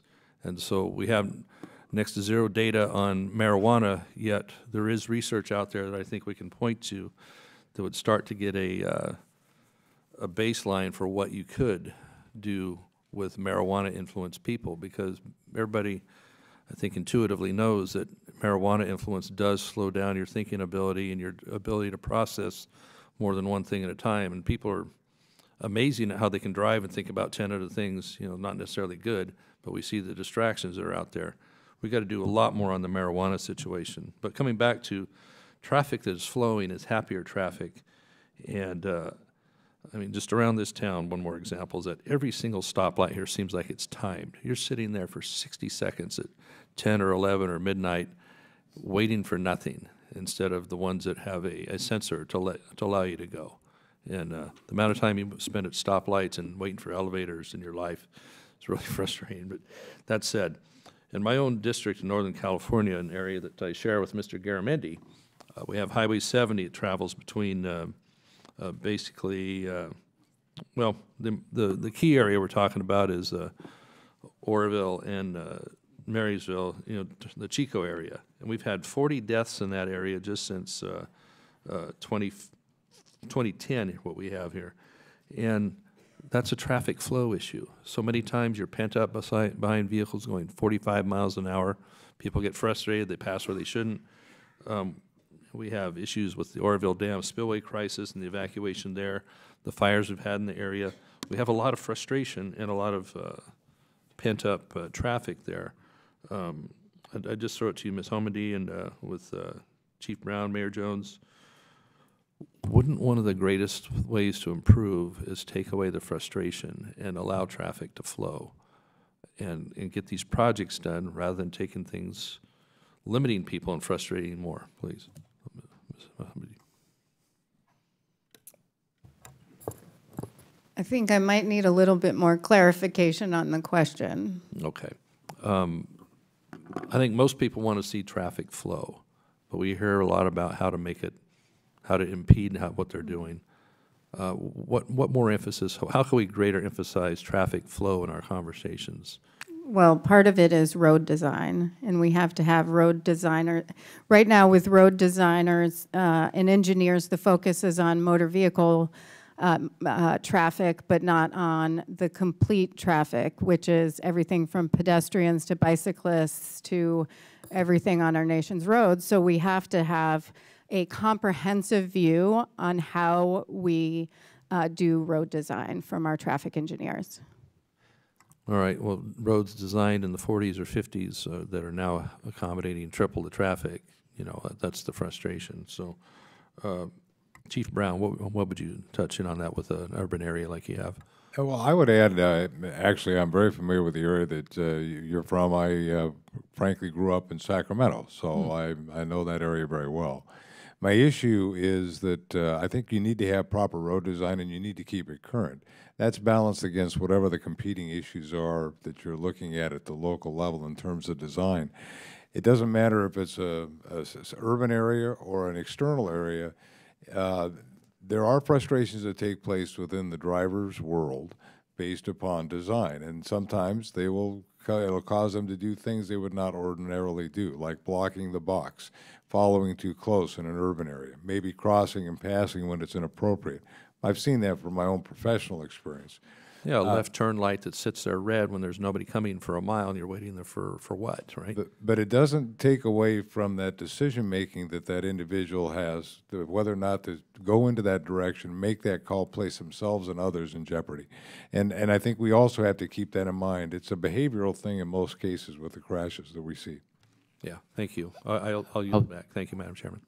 I was going to you wish to touch? Okay. Yeah, I did want to add on. I think that, again, this issue here is this happy drivers versus happy pedestrians and cyclists is something that we'll continue to deal with. And again, it does boil it down to context. I think for so long that we've been designing the roadways to minimize the delay on drivers, actually. I mean, I would say more often than not, signals are optimized to reduce and minimize the delay of drivers.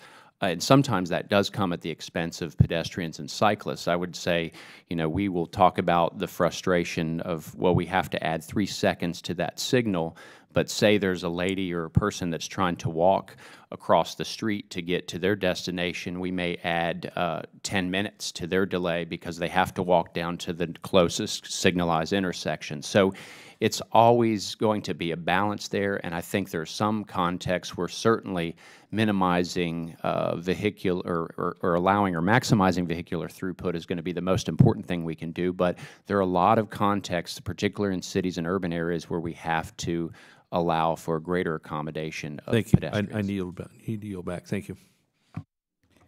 Thank you very much, Mr. Lamalfa. Mr. Garamendi. Thank you, Madam Chair.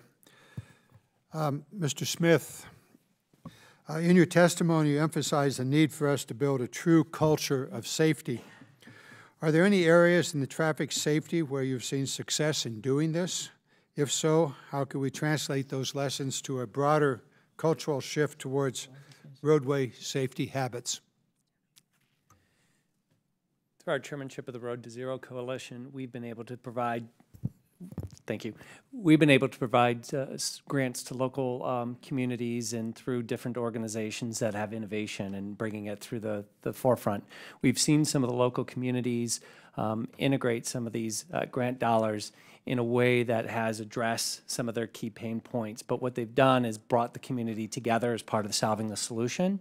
And so it's really about doing the design element of it and bringing the community together so that we aren't just doing it in a vacuum and understanding why the particular changes are being made. And I think there's just more we need to do from an education perspective, quite frankly, across the country. Why do we do some of what we need to do, and why do we need to fund what we're looking to do, particularly when it comes to some of the new augmentation technologies in our vehicles to make it safe, and to understand that it may have some limiting challenges for us as we traditionally operate our vehicle, but also when it comes to some of the infrastructure as well. Helping people understand, I think, is what's going to be critically important, and that's where we've seen some case examples with some of the grant dollars.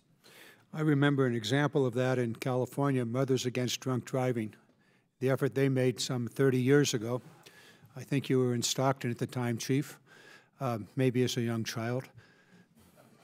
But nonetheless, it was very, very successful in developing the laws. Along that same line, it appears that nearly 30% of all fatalities are associated with impaired driving, mostly alcohol, but now as the discussion has gone here with marijuana and other drugs. Yet at the same time, over the last 25 years or so, arrests for impaired driving are down, significantly down, according to the FBI statistics. So do we have an enforcement issue here? And if so, what do we do about it? And I'll leave that open. I'll start with you, Chief, and then run down the line until I'm out of time. I'll be happy to respond to that, and I did kind of address that in my comments. There's a number of reasons we think that that may be taking place. Frankly, if you're from the officer's lens, if you will, the complexities that we currently have in terms of arrest and prosecuting for driving under the influence have grown significantly over that period of time. When I was a young officer in the 70s, I was in California. We could get done in a 4-page piece of paper. Now that document's 27 pages long. There are homicide reports that are prepared that are shorter than some DUI cases, and we're talking about a misdemeanor. There are opportunities to streamline that and still provide and protect the rights of the individual if we could come up with a way, and this is, well, I think, positioned to do that.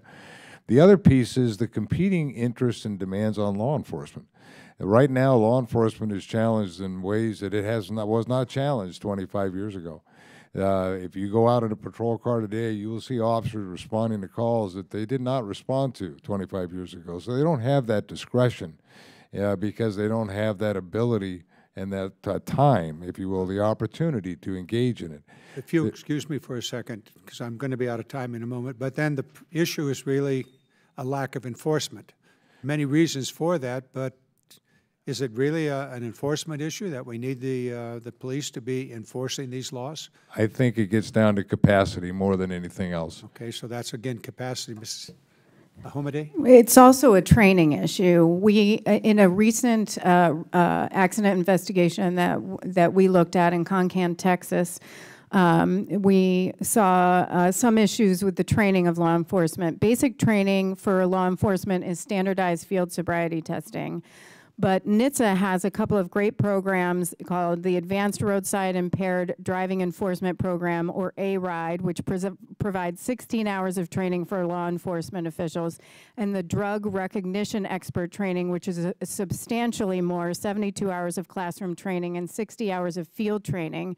And those law enforcement officers become highly skilled at detection and identification of impairment. So we are urging, very few of them are trained at those levels, and we're urging more training. Good. I'm almost out of time, and I just want to wrap up. If you look at the statistics here, 29% alcohol impaired and 26% speeding. It seems to me that both of these are both information, as in Mothers Against Drunk Driving, but also enforcement. And that probably means money. Yield back my time. Thank you.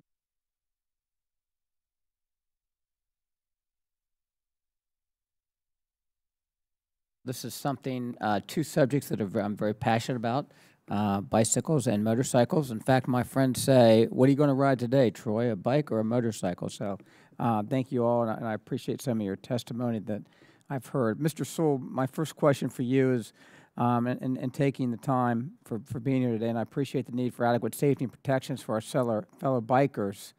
The state of Ohio has a safe passing law in place, which requires drivers to give cyclists at least 3 feet.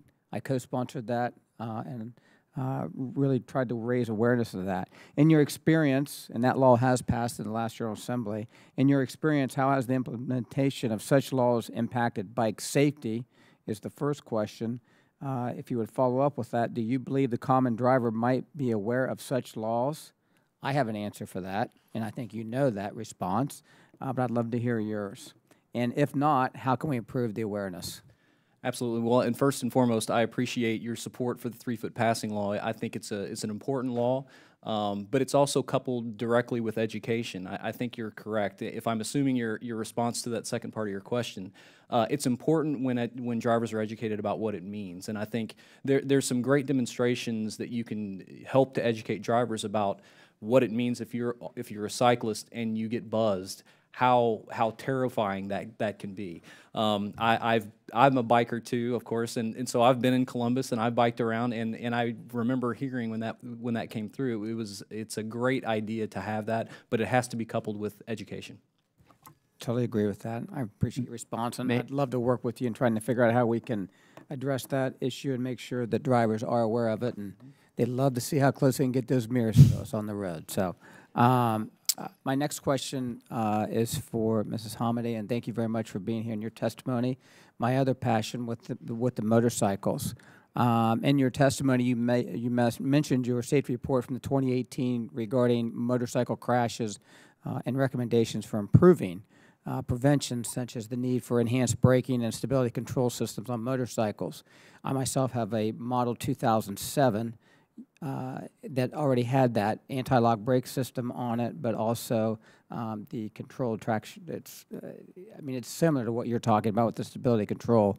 Have you seen an increased awareness in the motorcycle community of such needs that this report has relayed when it was released? Sorry about that.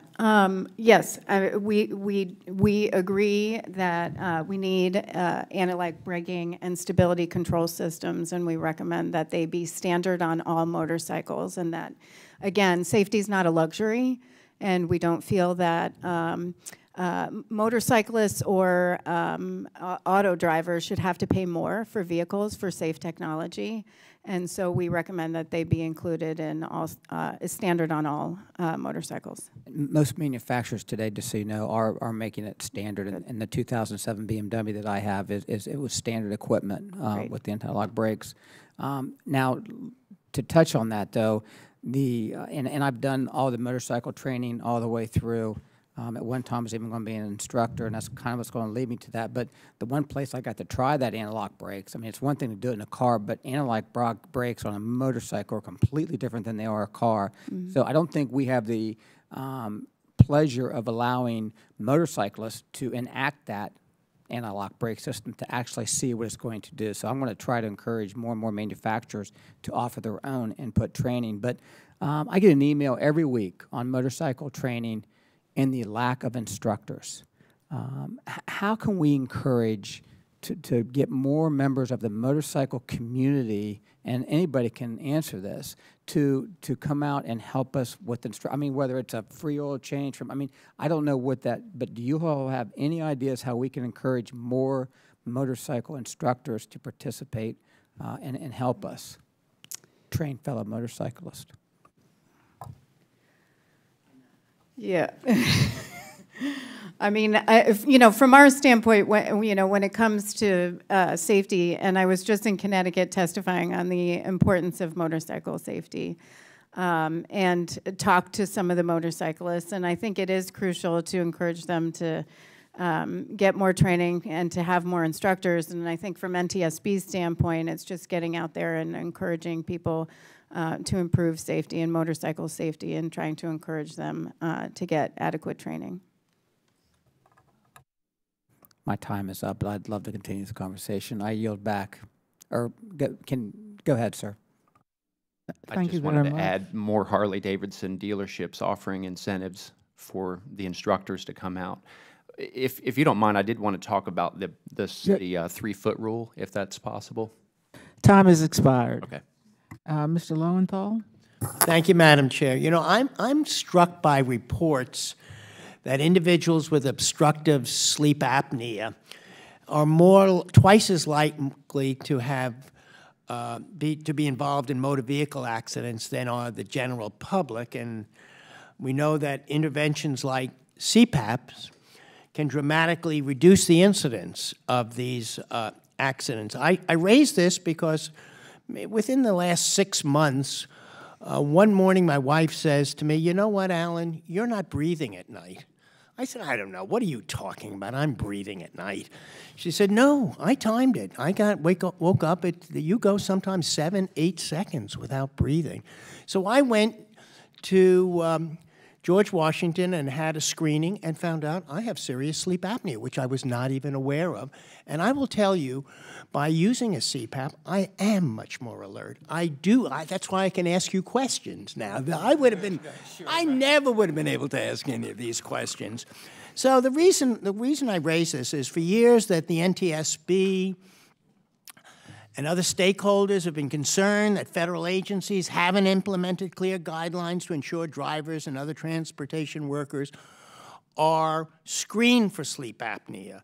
Yet in 2017, the Federal Motor Carrier Safety Administration and the Federal Railroad Administration withdrew efforts to update sleep apnea screening standards. So, Ms. Homende, can you tell us more about the NTSB recommendations and how great a safety risk is posed by sleep apnea?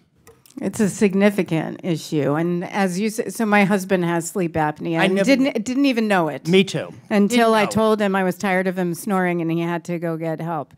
I just stopped breathing. At least he was snoring. Hopefully. So, you know, we've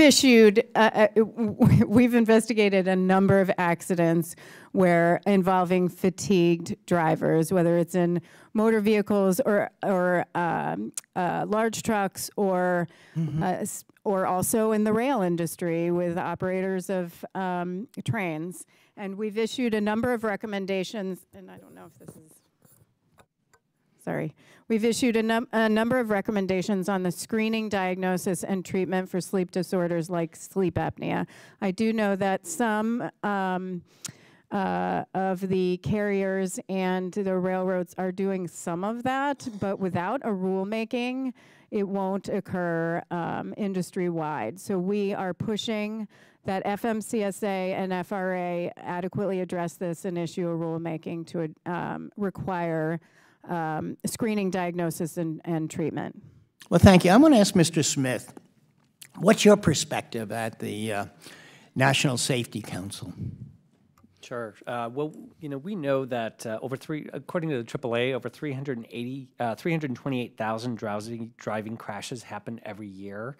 109,000 of those resulted in injury and 64,000 resulted in fatality. So this clearly is a big issue, and it's a concern for us, and we definitely recognize that fatigue has been a challenge. We represent over 15,000 employers who are dealing with fatigue as well in the workplace, and some of those instances it connects to some of the workplace safety. Where we see a big issue also comes from those shift workers as well that are 6 times more likely to be in an incident based on this drowsy driving. So certainly we think in the commercial space, obviously we want to see the support for continuing to...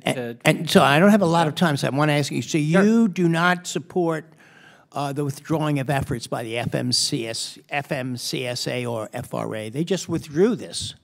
Yeah, we do not support that, correct. Thank you. And, well, I yield back. Thank you, Madam Chair. Thank you very much, Mr. Lowenthal. Mr. Woodall. Thank you, Madam Chair. Ms. Hamady, let me begin with you. You were talking about hours of service earlier, and I thought you said you support hours of service with no exemptions or exceptions. I'm thinking about a recent rulemaking for ready-mix concrete trucks, for example, that I would argue brings greater safety and and more common sense to the industry. Could you tell me what you mean about no exceptions and no exemptions? We do support science-based hours of service standards, and we don't support exemptions to those standards. But we also support fatigue management plans as an adjunct to federal standards.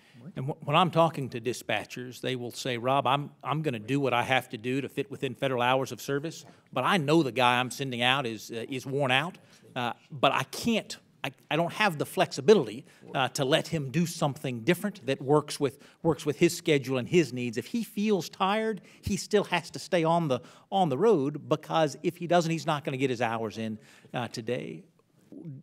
Would you support some sort of flexibility for dispatcher and drivers, or do you believe where we have those rules today, they need to sit right there? Yeah, and let me clarify, exemptions meaning we believe people should have adequate rest. We don't support allowing them to continue driving if they're not fit for duty. Although that would be moving hours of service in a more restrictive direction. I'm talking about providing more flexibility, but it's your position is correct. We have as much flexibility as you'd like to see us have at current.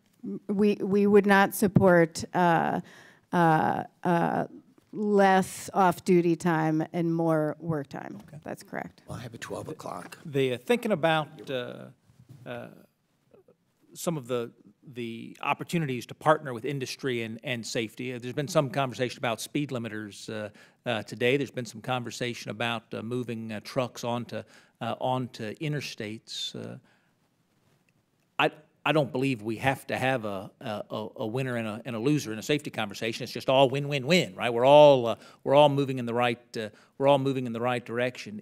When you were thinking about the safety particularly from a bicyclist's perspective, sir, to focus on the folks you represent, do you have the flexibility from your members to say, yes, we're going to make this gain on behalf of bicyclists, and what we'll do then is we'll also put more trucks on the interstate highway system, which may make your interstate drive different, but we're gonna improve your bicycle drive, or is it a single-sided conversation when you're speaking on behalf of your members? No, I think you nailed it. I think you have to think of all users when you're designing any roadway. So you don't want to do anything that would, and the other question that came earlier was one of frustration from a motorist standpoint. We have to design systems that work for all users. That's part of the engineer's creed. You're doing it for public betterment, and that includes drivers. And so you have to think through, if you do move a mode of transportation to a different mechanism for transport, is that going to negatively impact safety for other users on that roadway too? So yes, I think you said it very eloquently. It's one of those, it's a balancing act between all of these modes of transportation. Chief, let me ask you, I see your members more often than I would like to see them, but thank you for keeping my road safe in that way. I'm thinking about cameras on the roads.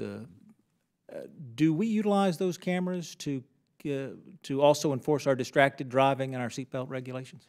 Not so much for the seatbelt, because quite frankly, you need to be able to observe it, and it's difficult to get the placement. We do use them for red light, and some communities they use them for speed enforcement. The key with the cameras, from my personal standpoint, is you need to make sure that it's for problems, not necessarily for the generation of revenue. That's a debate that becomes problematic for law enforcement when they administer those programs. But if you identify problem areas and you deploy that type of technology, it will have an impact to some extent on some of the behavior, and you'll get better compliance. It also increases capacity, but I will also tell you, it also results in a number of complaints because people don't like to see those tickets coming in the mail. I share that distaste for those tickets coming in the mail, but at some point, either the law is the law and we have to enforce it. You don't have enough cops on the beat to cover every cell phone user. You don't have enough cops on the beat to make sure that everybody's wearing their seatbelt. And if the law is not evenly and aggressively enforced, my behavior is going to reflect that. And not all the states allow it, and so that's a national thing. I'm not sure exactly where some of the other federal agencies may be, but frankly, there's in the Commonwealth, for example, there's a number of communities that would be interested in having the flexibility of applying it for problem areas. Alexandria is one of them. I know that's true across the country, but not all the states allow for that, or they have limited applications that are appropriate. All right. I thank you all for being here. Madam Chair, I yield back. Thank you, Mr. Woodall. Ms. Napolitano. Thank you, Madam Chair. I have questions for all of you, and this is another attack at public safety. Thank you for being here today, but a particular concern is the growing number of assaults on bus drivers. Not only are they heinous acts perpetrated in public servants, but they also pose a grave danger to passengers, pedestrians, and other vehicles, as some of these assaults happen while the driver is operating his vehicle. My bill, H.R. 1139, Transit Worker Pedestrian Protection Act, has 100 bipartisan co-sponsors, would provide FTA funds for transit agencies to install barriers to protect the driver and keep the bus operating safely. It also addresses the issue of blind spots in modern buses with large bus frames and side mirrors that prevent them from, it blocks their view of pedestrian crossing the street. This has led to multiple severe accidents around the country. Some buses in the U.S. have, and many buses in Europe do not have this impediment, this large visual obstructions for the driver. It requires a transit agency to address and remove significant blind spots from the bus driver workstation. And I've personally recommended that before they buy any buses, they talk to the manufacturer for those changes in the buses. Do you have any concerns about the assaults on bus drivers and the blind spots in the transportation safety hazard? And should we address this issue in Congress?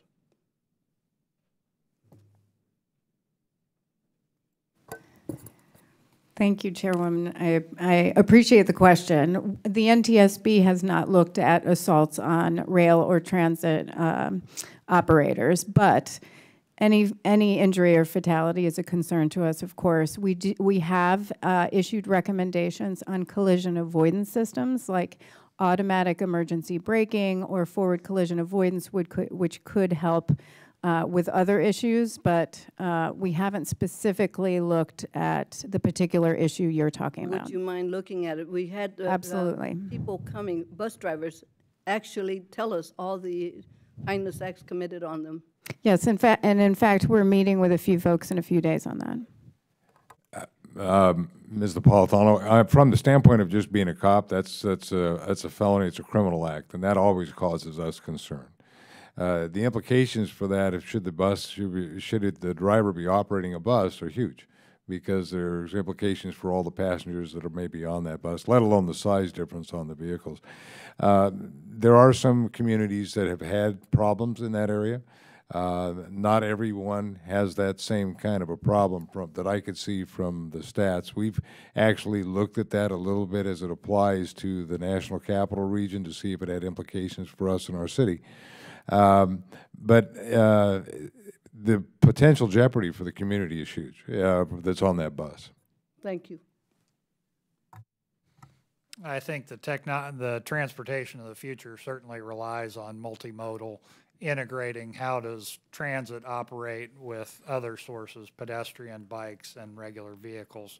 I think infrastructure as we move forward needs to change to accommodate those areas so that we do have separation between that, and certainly, you know, it is a major concern when you get pedestrian traffic moving across in front of a large vehicle. They can't see them.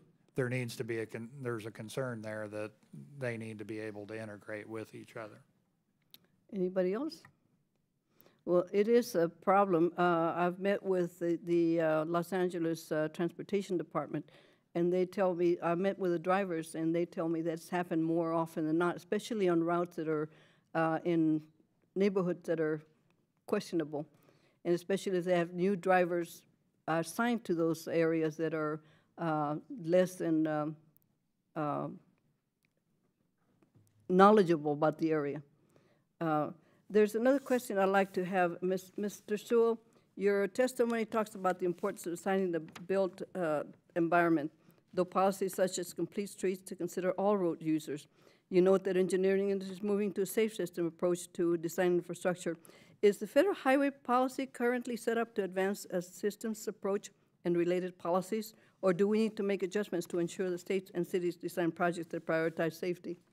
I appreciate your question, and I was recently in LA, and I think it's a great example of rapid evolution happening in the transportation network and us poorly responding to it. And I think it goes back to answer your question more specifically, giving local control over how those transportation systems can respond to changes in how people want to move is the way to go. I think that would have been a great help to a city like Los Angeles in responding to the emergence of scooters and things like that.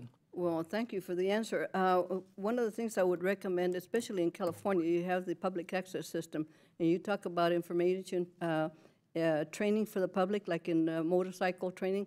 You should develop BSA or encourage the industry to do that, and go it's free for public safety would be a tremendous help to the public. Thank you. Thank you very much, Mr. Napolitano. Mr. Babin? Yes, ma'am. Thank you, Madam Chair. Appreciate that. Appreciate every one of you experts being here today. The first question that I have is for Ms. Homendy. Thank you very much for being here. I was just briefed by your chairman, Robert Sumwalt, and he said tell you hello. He knows you're going to do a great job. No pressure. Thank you. For a good part of my life, born and raised in southeast Texas, I represent the 36th district from Houston to Louisiana. I've slowly watched Highway 59, US 59, transition and change to become a part of the new Interstate 69. Now I'm leading efforts to try to expand the newly authorized Interstate 14 that will be running east and west through my district. And with the support of a number of my colleagues, I have, in fact, the bill language right here, Madam Chair, if I could enter this into the record. Would that be possible? So ordered. Okay. And I want to, with this in mind, I want to ask about safety in regards to converting a highway or state road to an interstate highway. In your experience with the NTSB, have you seen a correlation between improving roadway safety and updating existing roads, whether they're farm to markets or U.S. highways or state highways, in order to meet the interstate standards and grades? If you could maybe elaborate your thoughts on that. I apologize on that question. I'll have to get back to you for the record and talk with some of our experts back in the office. Right. But I will respond and also contact your office on that. Okay, that would be fine. Does anybody else want to take a stab at that? I'll just wait and get back, if you'll get back with me, Ms. Homendy. Thank you. All right, this is for, the next question is for Mr. Broomer, if you don't mind. Thank you for being here today as well. You said it best in your testimony that we cannot allow safety to ever become an afterthought or second priority, period. I couldn't agree with you more on that. And you know it better than most that so much of the work this committee did on the FAST Act, was to help stimulate innovation, improve safety through data-driven, performance-based approaches, and allow our states the flexibility they need to create programs unique to their needs for both motor and non-motorized users. The data has clearly shown a reduction of motor vehicle fatalities, highlighting that safety programs all over the country are indeed working successfully. Could you share with the committee where you see the next generation of roadway safety moving, and where do you see innovative and creative ideas and where they're taking us through the next decade in terms of safety and smart investment? Yes, sir. Thank you, Congressman. I think as you look forward, you know, technology is really kind of the front runner of this. Vehicles are becoming smarter. How does infrastructure react to the vehicles? From my experience, what you look at is pavement markings that are now becoming more recognizable by machine-driven vehicles. You have signs which machines can read. They've got basically a QR code inset in them so that the vehicle comes up and can tell what the sign reads. Right. So I think, you know, as we look, you know, 5-10 years down the road, how do we make that step from purely a human-driven world to integrating that technology and we go forward. So that transition period is going to be difficult. I think we need to have a strong map forward of where do we want to be 20 to 25 years from now. Right. Okay. Thank you very much. You know what? I don't, unless somebody else has something they'd like to add to that. Thank you, Madam Chair. I'll yield back. Thank you, Mr. Babin. Yes, ma'am. Mr. Stanton. Thank you very much, Madam Chair. An excellent presentation today on an incredibly important topic, safety on our roadways and our highway systems. And as we plan a significant infrastructure bill through this committee, we need to make sure that safety is at the forefront, and it's an equally as important, if not the most important, investment we can make in this country is on roadway safety, particularly supporting cities and municipalities across the country, things like Complete Streets and Vision Zero and other programs that are successful models. The federal government can better support those cities and hope that state legislatures don't preempt cities who have a lot of innovative ideas. I say that as a former mayor of a city. And the specific issue I want to talk today about has to do with wrong way drivers. Sadly, that's an issue that my community, the greater Phoenix, Arizona community, is confronting in a significant and sad way right now. In January of 2015, a dispatcher with the Phoenix Fire Department was on her way home from a late shift when she was killed on the I-17 in central Phoenix by a wrong-way driver. Megan Lang was 26 years old, a wife, a mother of 2 young boys. When the firefighters arrived at the scene of the accident, they knew that she was one of their own because she was still in her uniform. Megan's death shook our community and especially her fellow city employees. I was mayor at the time, and I will never forget taking that call. Her tragedy, unfortunately, was one of a series, part of a pattern of wrong-way drivers that our cities, counties, and state have to work hard to correct. 2 out of 3 wrong-way crashes are caused by impaired drivers, often drivers with blood alcohol levels more than twice the legal limit. 1/4 of all wrong-way crashes are fatal, compared to just about 1% for other highway crashes. And though nationally the number of and rate of fatal crashes have been falling for decades, the number of fatal wrong-way crashes continue to creep upward. That's something that we have to confront. So I'll open up to all the panel, particularly Mr. Brummer. Can you talk a little bit about what we can be doing as Congress to better support you and other safety-related organizations to decrease and even stop the epidemic of wrong-way crashes across our country? Thank you, Congressman. There are innovations coming out as far as infrastructure, which improve possibility that someone can't go the wrong way. Sensors, which activate lights to notify the driver, also relaying messages to law enforcement so that they can respond quickly, knowing that there is someone going the wrong direction. Pavement markings, which are visible as you enter a ramp, that from one direction say do not enter, the other way they look normal. So I think that it is an infrastructure question. People get confused and lost, unfortunately, make a wrong turn up the wrong ramp, and it is catastrophic. How do you avoid that? And I think really infrastructure has to combat that at a one-on-one level. Excellent. Infrastructure, and of course, continuing with our efforts in terms of drunken driving and other types of driving under the influence. I'll open up to other witnesses. What can we do as members of Congress to better support efforts to reduce and end wrong-way driving? Mr. Stanton, if I could, the National Transportation Safety Board, I'm going to steal your thunder a little bit, did a report. That was my answer. There you go.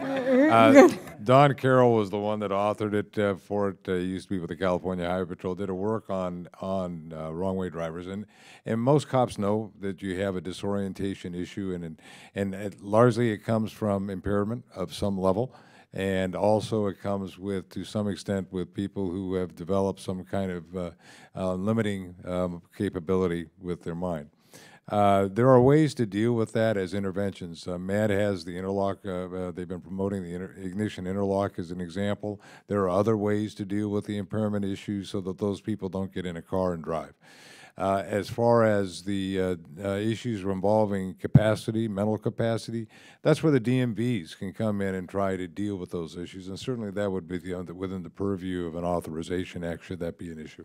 Thank you very much. Ms. Hamidi, did the chief accurately represent NTSB perspective? He did, and the person he referenced is actually a former law enforcement official who's on staff at the NTSB. So we did a wrong way special investigative report in 2012 and looked at 6 crashes. We had recommendations on improving road designs, having better signage, and then addressing impairment. And the NTSB's views on impairment is reducing the legal BAC limits from 0.08 to 0.05 or lower, requiring ignition interlocks for all offenders, not just repeat offenders, including first-time offenders, stronger enforcement, and then also in-vehicle technology to prevent impaired drivers from getting in the vehicle and driving. Thank you. I yield back. The gentleman yields back. Ms. Miller. Thank you, Chairwoman Norton. West Virginia has been successful throughout the implementation of the Governor's Highway Safety Program. We have received millions of dollars through the National Highway Traffic Safety Administration to help implement several different programs in all 55 counties of my state. In my region of southern West Virginia, one of the largest challenges we face is impaired driving. Over 50% of impaired driving arrests in southern West Virginia counties have been identified as drug-related. Southern West Virginia has been ravaged by the opioid epidemic, especially as the economy in the region collapsed due to the war on coal. The economic hopelessness faced by so many in my community has been hard to fathom. I have learned very quickly since being in Congress that we are very fluid in our movement and in and out of committees and in and out of chairs. So, Ms. Hamidi, I hope this question has not been asked to you before. Programs committed to stop drunk driving have been successful across the country. What programs are in the development to stem the tide on drug-impaired driving? Well, I know NHTSA has a focus on drug-impaired driving. From the NTSB's perspective, we've investigated a number of crashes involving impaired drivers. The difficulty with drugs is there's no impairment standard. And so we've recommended that DOT work with HHS to develop a standard. In the meantime, we've recommended that NHTSA issue guidance to states that tells law enforcement officers when to test, what drugs to test for, how to test, and cutoff levels to help determine impairment. In addition, we need advanced training for law enforcement officials so that they can recognize when a driver is impaired. Thank you. West Virginia is a hub for transportation, and our highways are a crossroads of trade and shipping. Commercial trucking is essential for our economy, but has not seen the same decrease in accidents that passenger automobiles have. Mr. Jones, are there any programs in the development aimed to protect our nation's commercial truckers in particular? I'm going to defer that answer. If maybe Ms. Hamidi has some more perspective on that. I can't speak about the commercial trucking industry. Okay. Direct. I mean, for commercial driving, I would say fatigue. I mean, from our perspective, it's strong hours of service standards, no exemptions to those standards, strong fatigue mitigation management plans, implementation of electronic logging devices, and then screening, diagnosis, and treatment for sleep apnea. So fatigue, we would say, is a major issue. Okay, does anyone else have any comments on that? At one point, the Federal Motor Carrier Safety Administration also brought up the issue of distraction as a major issue with regards to within the cockpit of the vehicle, and I would think that that would probably still ring true today. What type of distraction? Basic distraction in terms of the operating of the commercial vehicle. People manipulating cell phones, working on automated electronic logs, things of that nature, not paying attention to their driving. Okay, thank you. I yield back my time. Thank you very much, Ms. Miller. Finally, our Ranking Member Davis. Finally, bringing up the rear, huh? Pretty long hearing. You guys thought you were done, and then we keep walking back in, right? Ms. Hamidi, great to speak with you yesterday. I hear, because I'm late, that some of my other colleagues asked about technology. Oh, I was going to channel Don Young. Hey, come on, what are you guys doing? The dean of the delegation, the dean of the House. In all seriousness, Ms. Hamidi, you mentioned that the technology is not there yet for states like Illinois that will be on a path to legalize marijuana. My concern is, how do we get technology up to the forefront to be able to do a roadside test, just like we do with impaired drivers due to alcohol consumption?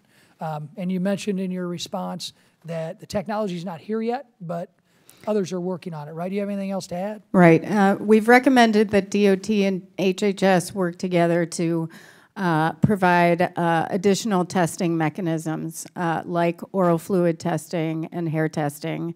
And in addition to just the testing, in the meantime, NHTSA can issue guidance to states, as I mentioned, for law enforcement officers to clarify when people should be tested, what types of drugs they should be tested for, and cutoff levels for testing. That guidance has not gone out yet. But in addition, training for law enforcement officers. I mentioned a couple of programs to you yesterday that NHTSA has for advanced training for law enforcement officers. Basic training is the standard field sobriety testing for law enforcement officers, but NHTSA has two programs, one called the A-RIDE program and one called DRE, which provide, it's an advanced roadside impaired driving enforcement program, and the drug recognition expert training, which provides 72 hours of classroom training and 40 to 60 hours of field training, which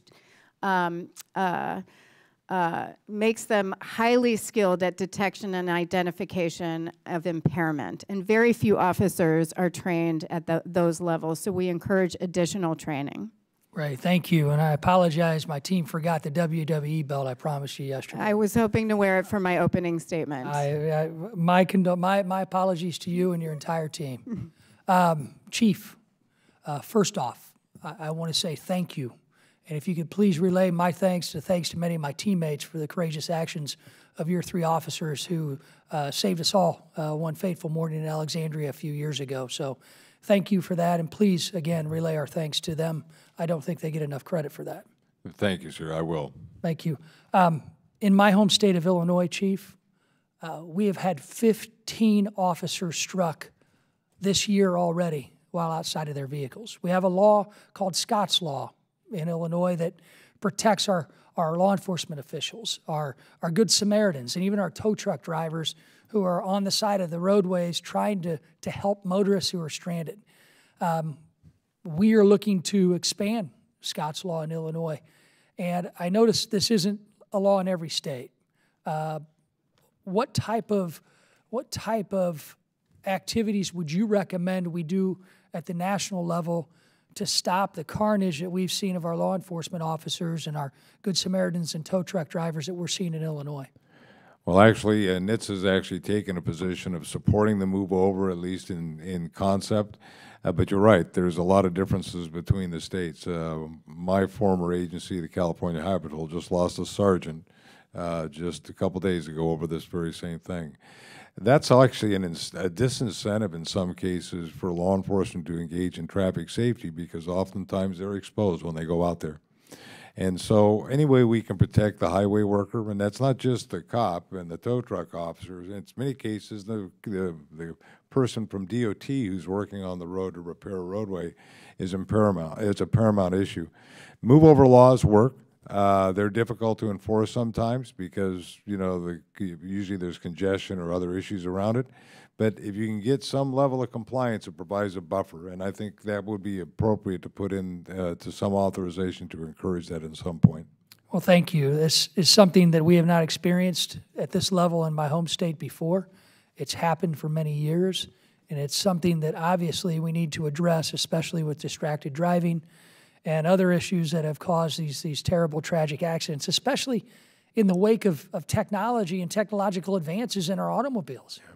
I rented a car this weekend and was driving around, and it notified me every time it thought I went outside the lane. Mm-hmm. I mean, at some point, we've got to recognize technological advances to assist in saving the lives of the brave men and women who wear that same uniform you do.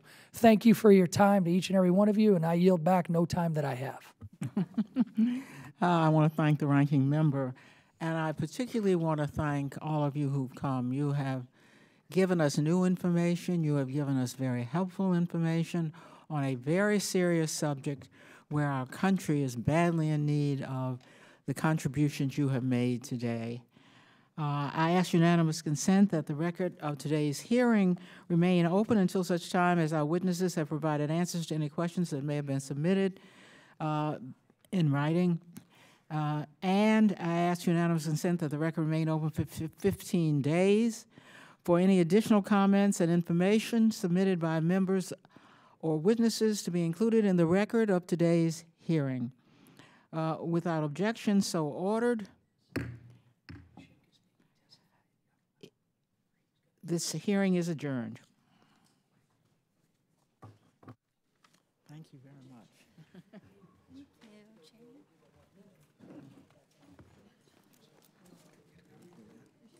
The nearest